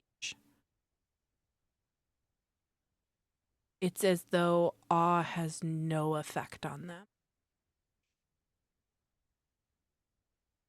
She'll just go, well, that wasn't what I expected, and then punch the one coming closer to her. Fuck yes. Give me a strength plus brawl. Yeah. Oh, I was gonna say melee, dex and melee. I mean, are you trying to hit him with a knife? Do you have a stabby on you? I could. I'm gonna be nice. I'm gonna roll this dice. If it's even, Actually, I have my whip. I'll allow it. I'll allow it. So- Yeah, absolutely. Fucking whip them. Then I need dexterity plus melee. And are you calling the shot or are you just general aim? I think she'll like whip it around and try to I think she'll try to hit the one closest to her. Okay. I'm gonna say you need 3 successes to succeed. Okay. Because you're kind of calling the shot instead of just making a general brandishing of your whip. Oh, okay. All right. Oh. Okay. Oh? Oh. Oh. So yeah, I did get a the 2 crits with the fangs. So I got 2 of You those. got a messy critical? I got Is a that what messy you're critical. saying? So 4, so 7. So 7. Jesus. Okay. Mistress Yeah, because Lux. so it's 3 regular successes and then the messy critical, which is your 4. your beast was just disrespected in that moment. They didn't respond to awe. Do they know who you are? Do they understand that they are standing before Mistress Lux, the premier dominatrix of this city? Your reputation precedes you. There is no reasonable explanation other than they just disrespected you. Your beast coils. It's already hungry. And it coils up in your stomach and releases its rage through your arm, guiding your whip as you crack it against big bad number 2. And it coils around his leg as you slash into it. And when you pull back, his legs are ripped out from underneath him and he slams into the concrete, knocking his head back. So that's 8 damage because the whip is a +1. 8 damage. I like it. All right. He's still standing. Well, he's on the ground. He's still up, but he hurt. he real hurt. He got ouchies. He got big ouchies. All right. Yeah, I think with trying to manipulate and then not getting anything and whipping, I think that is her turn. Okay. All right. So now we move on to Azul. Azul, you still have 2 other enraged thuggish guys coming at you. What do you do? Let's see. I am gonna try to get behind. Do you attack 2 or 1? She attacked Big Bad 1 or 2. Okay. Big Bad number 2. That was Okay. closest to her. So you still have 1 and 3 coming at you. Gotcha. I'm gonna try to get behind number 1 and like hit him in that sweet spot that usually knocks people out if you hit it the right way. Hell yeah. That like right at the base where their brainstem is. Yeah. All right. Sure. Why not? Are you doing it with a fist? Do you have a weapon? Do you want to use that nail file you had? Well, do I want to kill him I mean, or attempt to? Let's see. it's up to you, my friend. Yeah, why not? Let's use the nail file. Cool. All right. So I need you to give me a dexterity plus melee. I need you to have 3 successes because it's a called shot. How many successes? 3. Exactly 3. Nice. So you manage to Malkavian, like, whip around him, and you take that nail file as you go towards his back, resting your hand on his shoulder, and you just jam it right into where his brainstem is. And I'm gonna say the guy drops dead. He's human. Fucking shanked you, mate. Like there's even if you roll low damage on that, that's still going in far enough That's to right in the destroy you. jugular. Yeah, you're gone. You're dead. You're dead at that point. So big bad number 1 is down and already knocked out. All right, so now it's Anili's turn. Anili, what would you like to do? I was thinking about ripping off the car door to use as a shield, but I'm not a Bruja, so I don't think I can pull it off gracefully. So I'm gonna do what I'm best at, and I'm gonna try to hide. I'm gonna try to sneak behind one of the cars or the barrels, and I'm gonna actually try to hide. And I'm gonna do this with the intent to try to like maybe pass a turn or something, but try to find some kind of vantage point or something somewhere I can kind of sneak in and do a, where I can do my bit, or I can just cower and hide in fear. Perfect. All right, give me Dex plus stealth. And I need in the middle of combat, and they're clocking everybody right now. I'm gonna need you to have like 4 successes, good sir. 5 successes. A messy critical, actually. Jesus, your beast is focused on self-preservation. You're starving. You want to wait this out until they're a little weaker so you can sink your fucking fangs into them. So you scurry around the front of the vehicle, kind of close to where you actually did your little blood sorcery and cut out that piece of metal.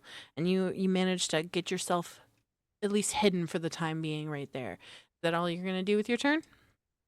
Yeah, my pure intent is to lunge at one of them and feed off them if I can. I am there's hunger fueling my my hiding.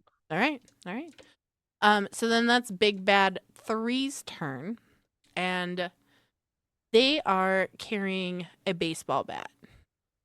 And they are coming for you, Isolde. Are you going to attempt to dodge? Yeah. Yeah? Okay. Yeah. We're going to do success versus success on this one, okay? Because they don't have much that they're rolling with. Understood. I got 2 successes. My rolling dex then. You're going to roll athletics, dex plus athletics. Dex first. Okay.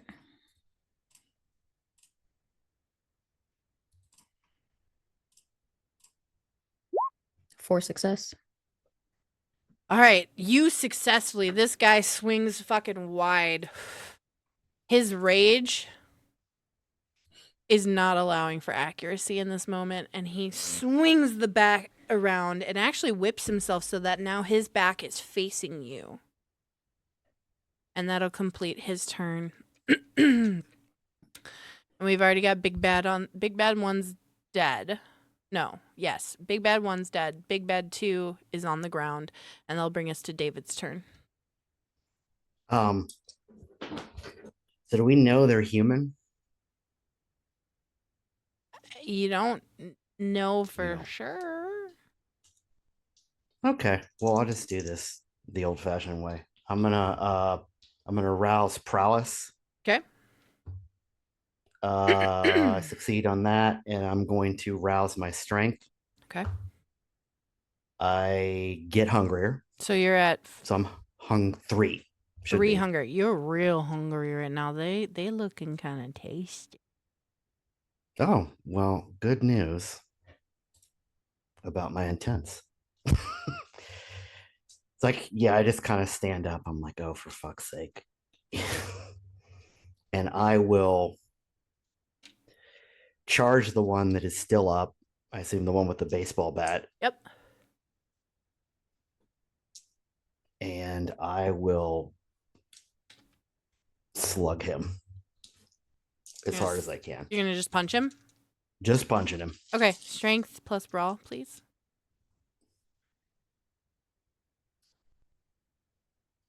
Four successes. Jesus Christ Hold on. I'm gonna roll and see if he dodges. I don't think he will. No, he does not dodge. He fails his roll. So you catch him off guard and just slam your fist right into his cheek, and his head And that whips over, exposing his neck to you. so I think he takes okay, so that would be 2 damage just from lethal body plus whatever the difference is. And So he takes 5 damage. okay. I mean, he's hurt. Um He's not unconscious, but he got his bell rung. all right. Okay. So, yeah. All right, that brings us to the top of the round then. Mr. Slux. I think Mistress Lux. Mistress Lux is going to try to hog tie. Hog tie the one that's on the ground. Big bad number 2. Yeah. Absolutely. Big bad number 2. Yeah.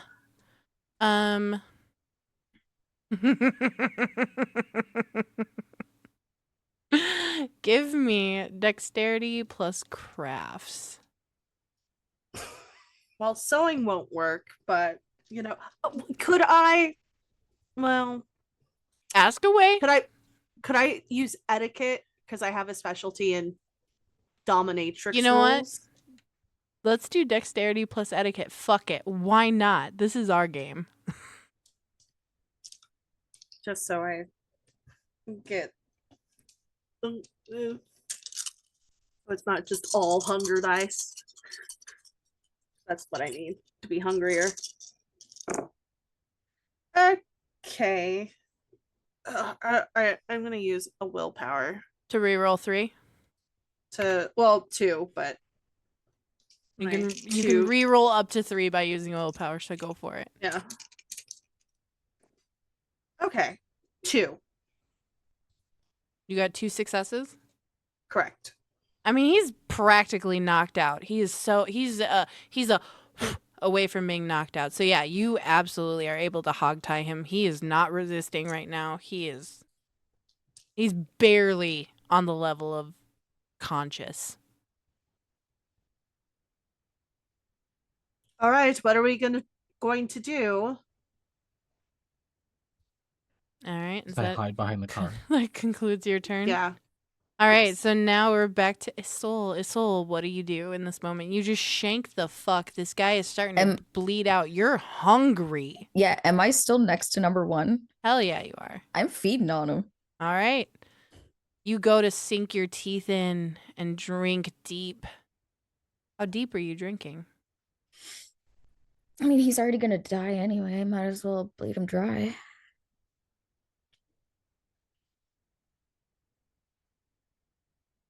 Oh, you want to do this?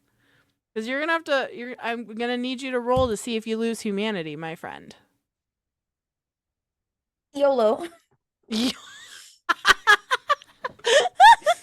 All right, so Soul, you drink deep, and you drink and drink, and normally you hit that point where you would stop, but you don't. You keep going. You've never allowed yourself to go this deep before. The light is fading from his eyes, and you are taking exquisite pleasure as it dims, and the blood. You've never, since being turned, you've never felt full. There is always a hunger that never, ever leaves you alone. What are you feeling in this moment while I pull up what this roll is? I'm feeling elated. I'm feeling fulfilled. A longing has been reached. What does it remind you of? It reminds me of Mom. Like a warm hug.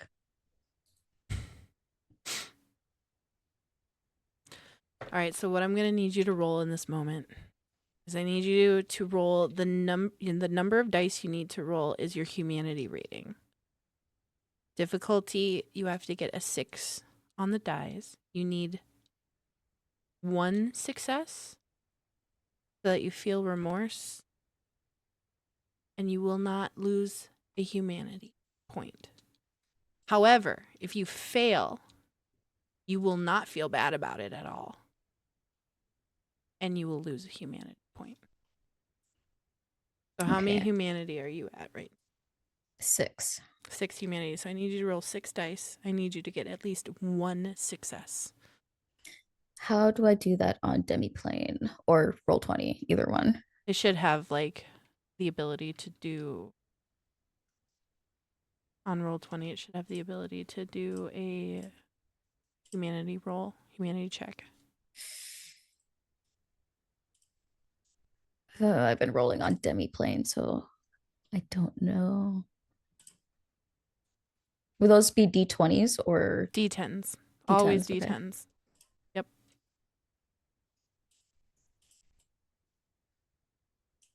You I'm so You- good.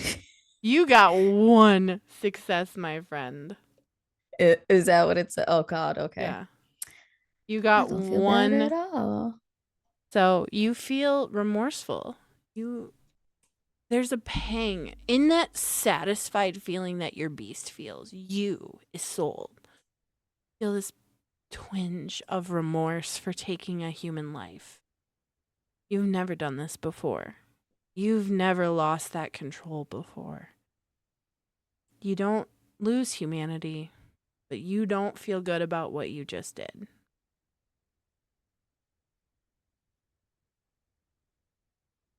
But you go down to 0 hunger, my friend.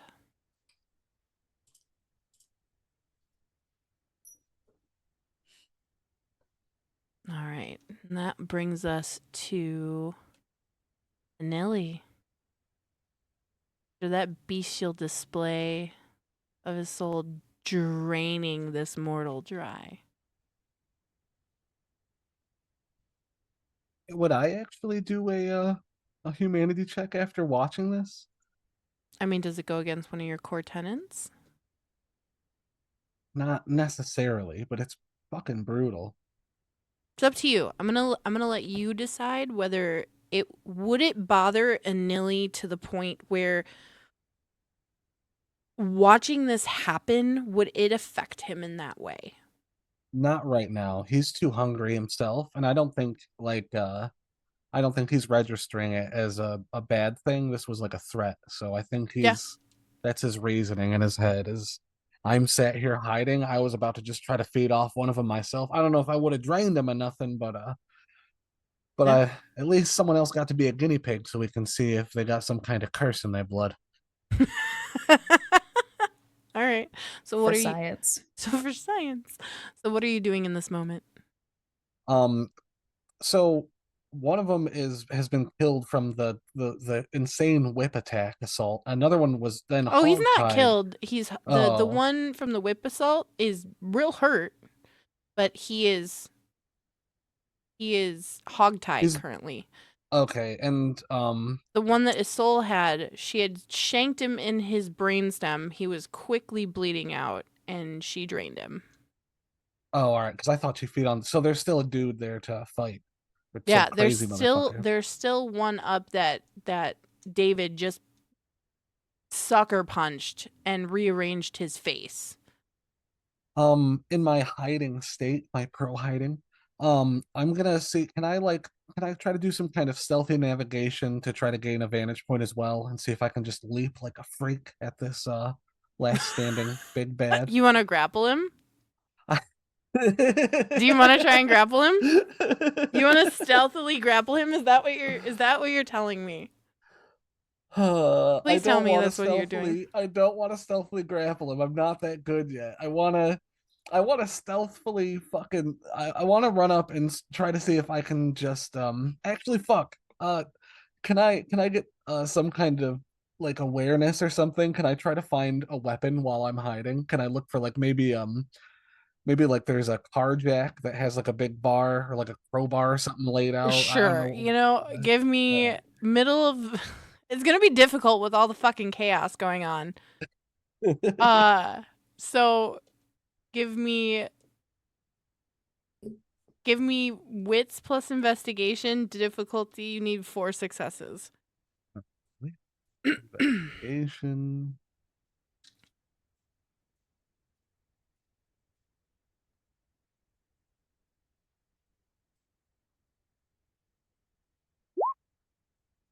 Oh, damn it. 3 or 4. So you got 3 successes. Yep, not enough. You can't find anything, man. It's not there's just really nothing in this in Bay 3. It's not like they inspect the cars here. It's not like it's the auto shop. It's just where they store them. Fucking damn it. I think I'm gonna use that as my action, is finding something and remaining a coward, hiding, looking for my Perfect. opportunity moment. All right. So that brings us to Big Bad, who just got sucker punched. He is now turning on you, David. He's going to go ahead and try and tackle you. You want to try and dodge him? Where do I want to? Or do you want to grapple him? Do you want to grapple? Is that a him? grapple? I mean, Yeah, we'll call it a grapple. Sure. I'm hungry. I'll wrestle him. Yeah, let's do it. Okay, I'm going to roll and see if he's able to tackle you. And then if you get more successes than I do, which you probably will, because I'm only rolling 3 dice right now for him. They're not like the biggest big bads. They're just not.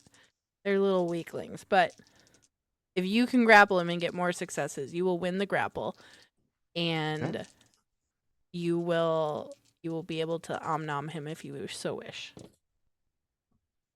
That is 1 success. I rolled 1 6 and a 4 and a 2. I only got 2 successes. So. You still won, my friend. Yeah. It doesn't matter as long as you beat that number. You, David, as he goes to spear you, like Roman Reigns style, tries to spear you, you just meet him midair and grapple onto him and go to bite his neck, and you sink your fangs into his throat as you are mid grapple. How deep do you drink? I won't kill him. Okay. I think I'll just take 2. Okay, great. Yep. So we'll go down to 1. Yep, you'll go down to 1 hunger, and so you wrestle him, and his eyes, as your fangs sink into his neck, his eyes glaze over in a sense of ecstasy. There's a bliss in your bite that no drugs have ever brought him to this point. And his body slumps, and you slowly slump to the floor with him as you take your drink, and you regain 2 of your hunger. And as he slumps unconscious onto the floor, he's not dead. You lick the wound closed.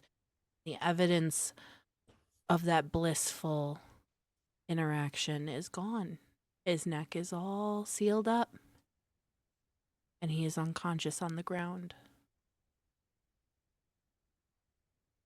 Could I roll to see if I noticed that, to come to a conclusion that it's a kind?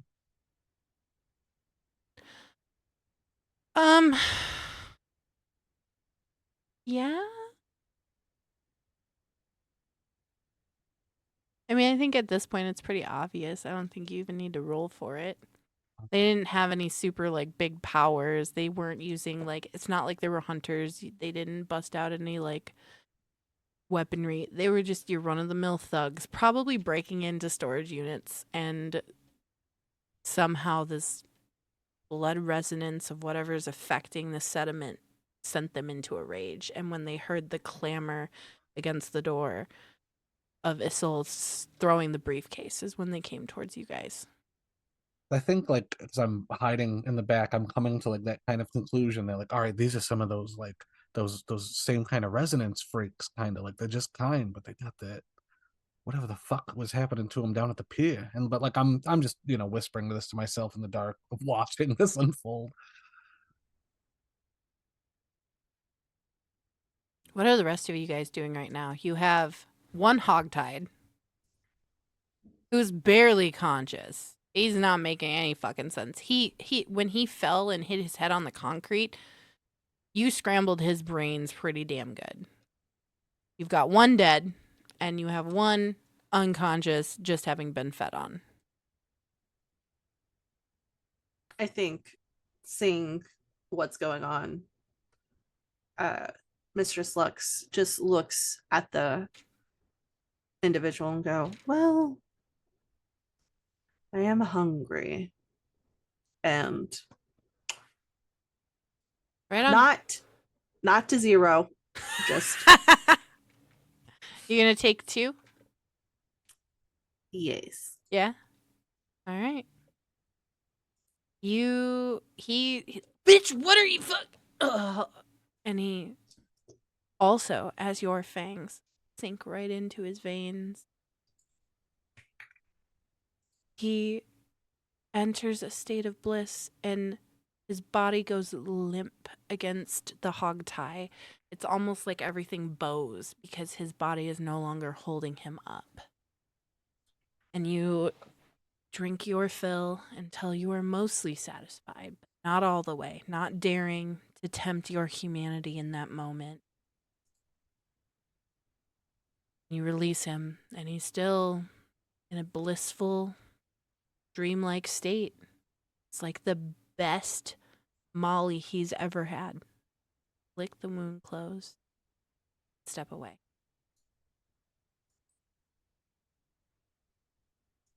Well,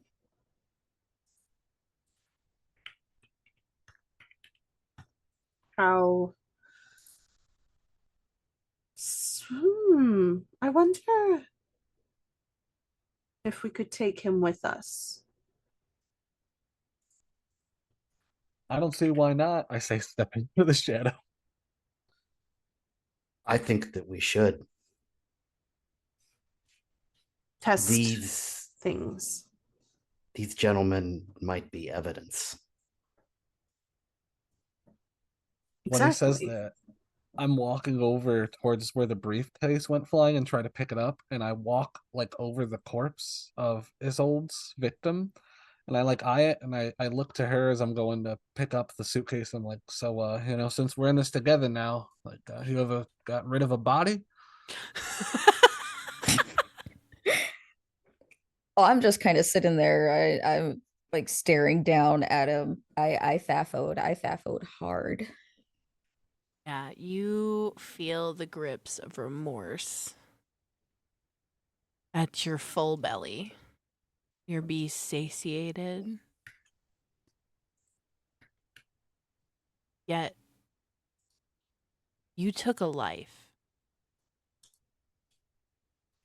This could have been one of the street urchins that you watch over. You don't know. You don't know if this is one of them grown up, and that is eating at the back of your brain at this moment. The Madness Network, whispering the roots, the hum there, but there's something about this moment that dulls that. Because you just took a human life. How is Azul presenting that to the rest of the group? How does she express remorse? Absolute denial. He was going to kill me first. I had no choice. He was the noise, the roots, anger, the blood. He was going to get me first. I had to. I had to. You understand, right? I had to. He was going to get me first. We've all been there. Don't worry. Well, you all can tell some that of us. Isolde is extremely shaken up by this. Her words are not matching her facial expression, the tremor in her voice, the way her body moves.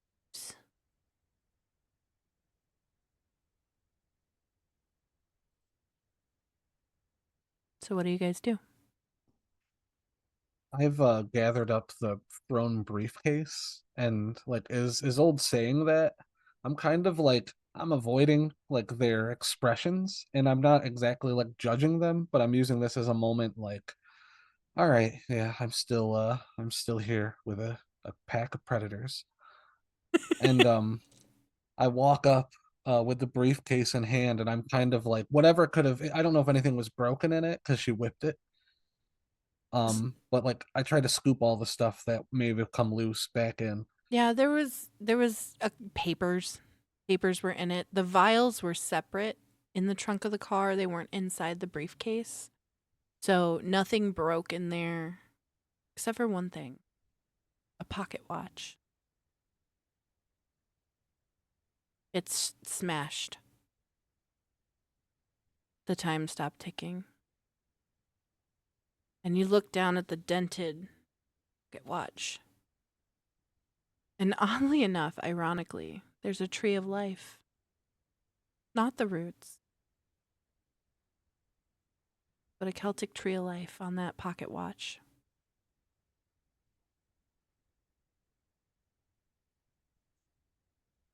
I kind of like I've got the suitcase in hand, and I guess I'm holding the pocket watch looking at it because it was the only broken thing. And while everyone's kind of stood around collecting themselves, I kind of hold the pocket watch up and let it dangle. I'm like, hey, what are the odds of this? A tree of life, and with the symbol. I mean, you all saw it etched in, but seems like seems like this Elias was pretty deep into whatever the fuck's going on here. Somebody give me This- a wits plus awareness.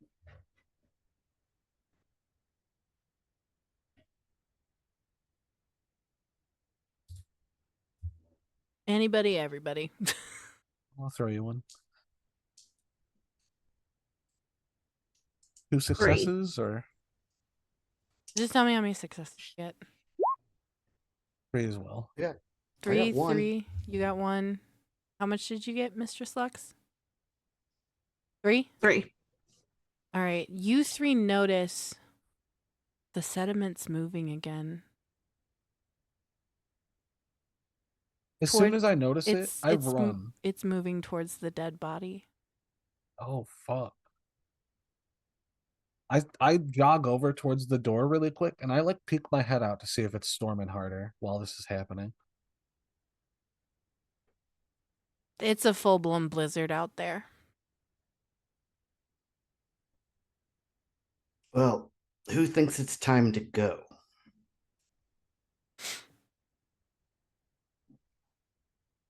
Yeah, we should definitely get a report in before we try doing anything else a bit more drastic. But again, they're not going to pick this body up for us, I don't think. So we really need to get rid of some of this evidence too.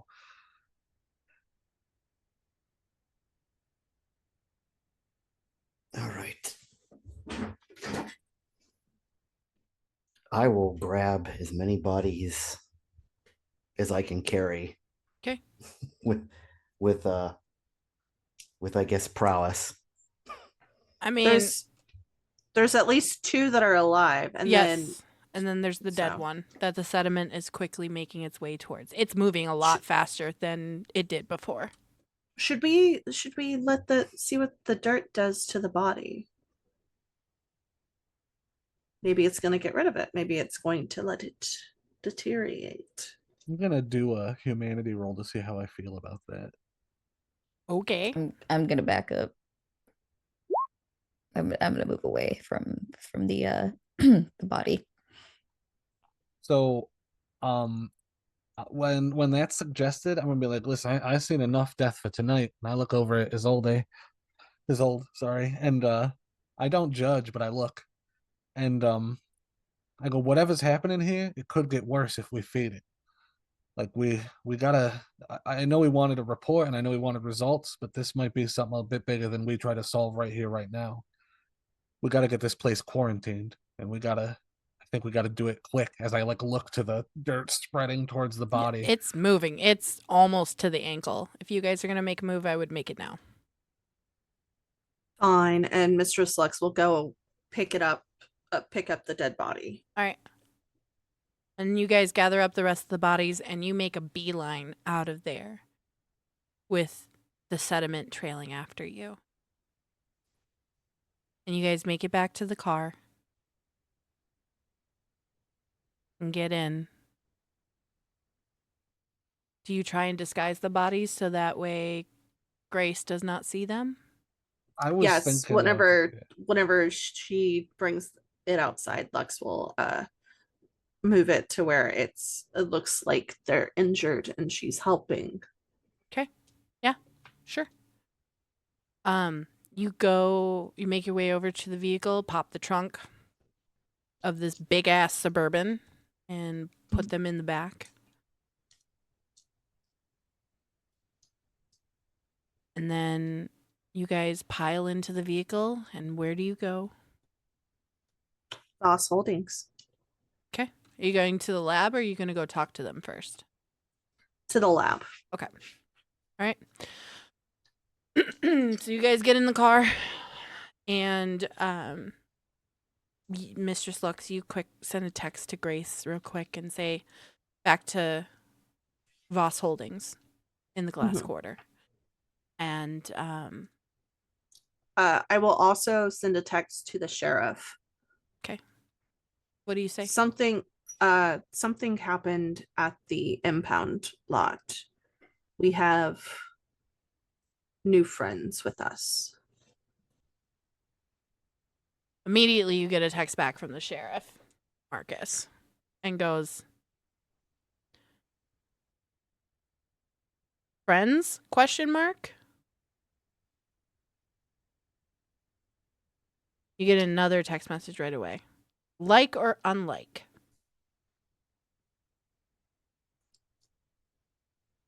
Oh, I'm assuming like us or unlike us. Yeah.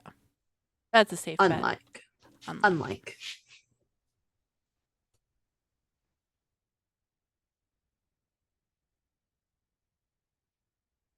I will meet you at Voss Holdings. This is all that you get. See you there. He doesn't respond.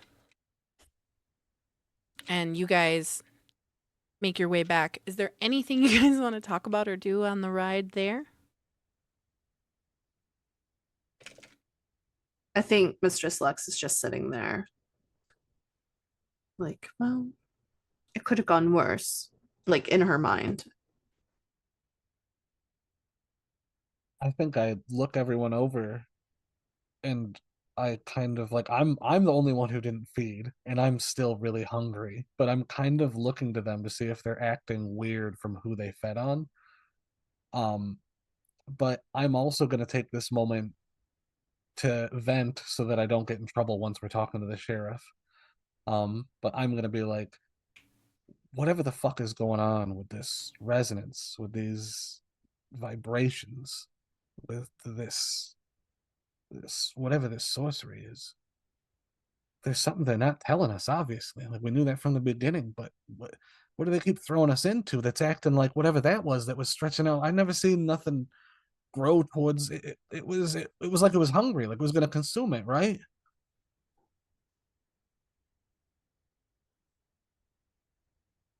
Are there any stories about that, David, of the local area?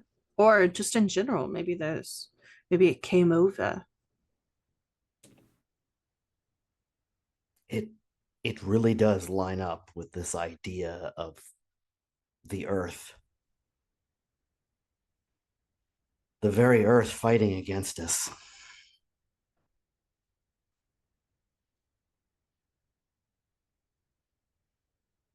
So, yes, Well, perhaps the legends are true. let's see if we can get anything off the bodies and the river water and such. It might be a bit cliche because it's, I mean, I guess commonplace for if you've ever looked into these folk or ritual studies, but there's a classic saying of as above, so below.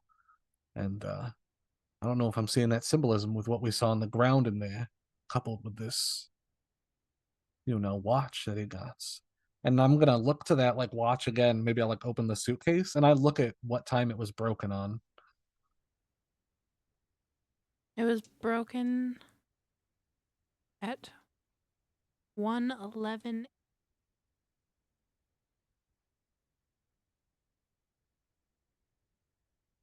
I don't know if that matters. I figured I'd just check. And then I just kind of let it hang in the air as I look to the watch and then back around and kind of tuck it back in the suitcase.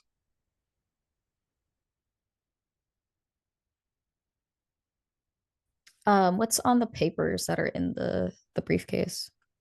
Yeah, have a look. I'll hand her the Yeah. briefcase. There's just some Voss Holdings paperwork. Nothing really that has anything to do with your guys' investigation. Just memos, that kind of thing. Nothing really descript about this. Seems to be like mostly just like your run-of-the-mill basic business practices. Absolutely nothing pertaining to what we are dealing with. Definitely a servant of the Ventrue, though. But we already knew that. Yeah. Ventrue, who is going to be reprimanded. So. Still Going to be remains nameless interesting. to us. True. That begs the question.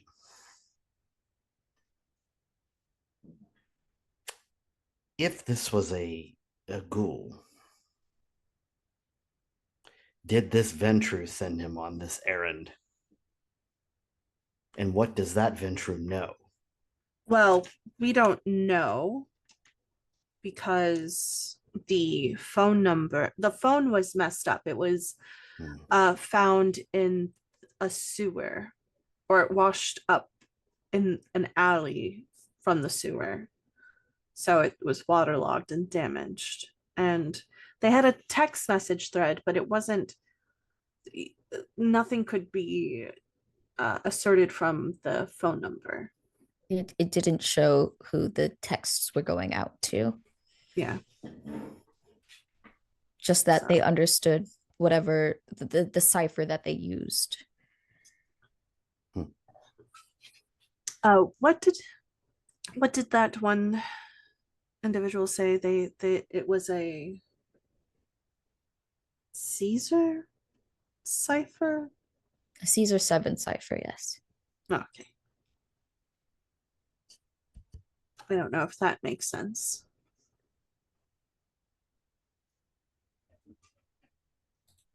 I don't know if he used But that same cipher in his notes either, but maybe not. well, I think it was used on the paper. That's how we found the code. So Yeah, the one with the blood sample. I'm wondering if we should get there's no time. We just got to get some of this stuff tested. I mean, if we start testing it, I wonder if they're gonna. It said in the report for the car that they actually took the vials that were in this briefcase too. So I don't know if they've already been doing their own tests and if they're gonna give us any of that information. As you say that, you slowly roll up to Voss Holding. You guys get out of the car. And you walk. Actually, you roll up to the parking garage that's adjacent to the building, goes underneath, down near the level where the lab is. and you meet Marcus, Sheriff Marcus, down there. And he walks up to you all as you are opening the trunk and goes, "What the fuck happened?"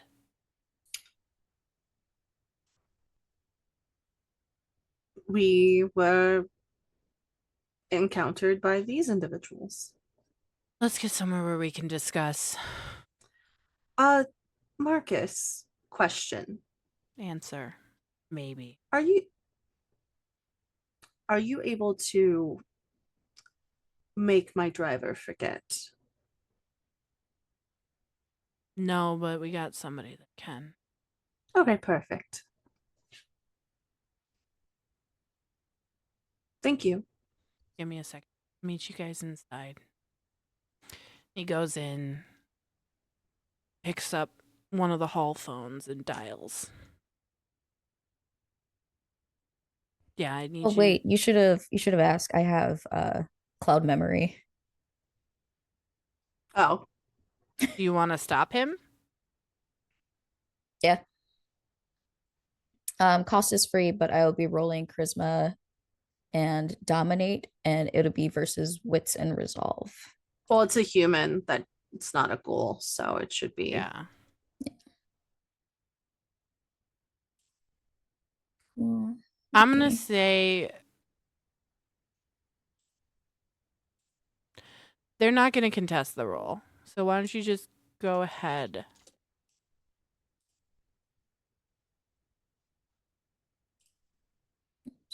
And just, I'm not even going to make you roll for it. Like, she's not going to contest it.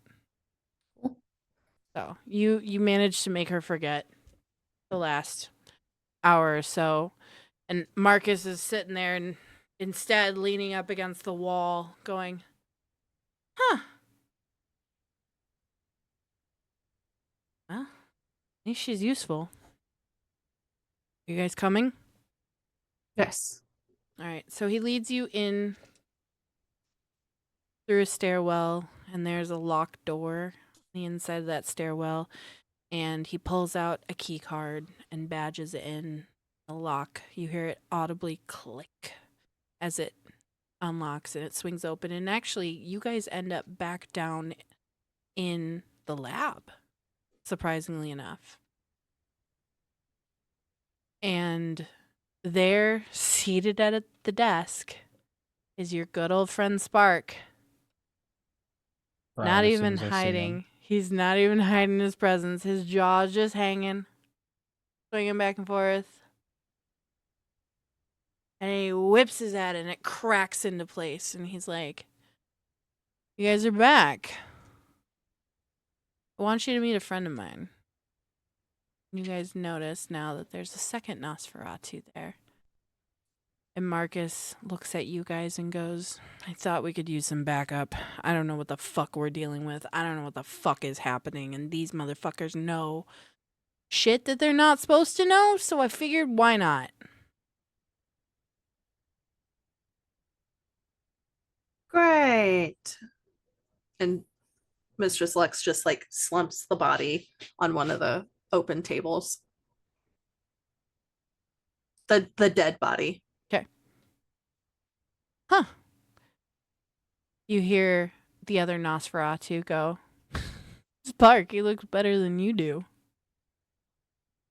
Spark looks at him and goes, "Shut the fuck up," and punches him. He goes,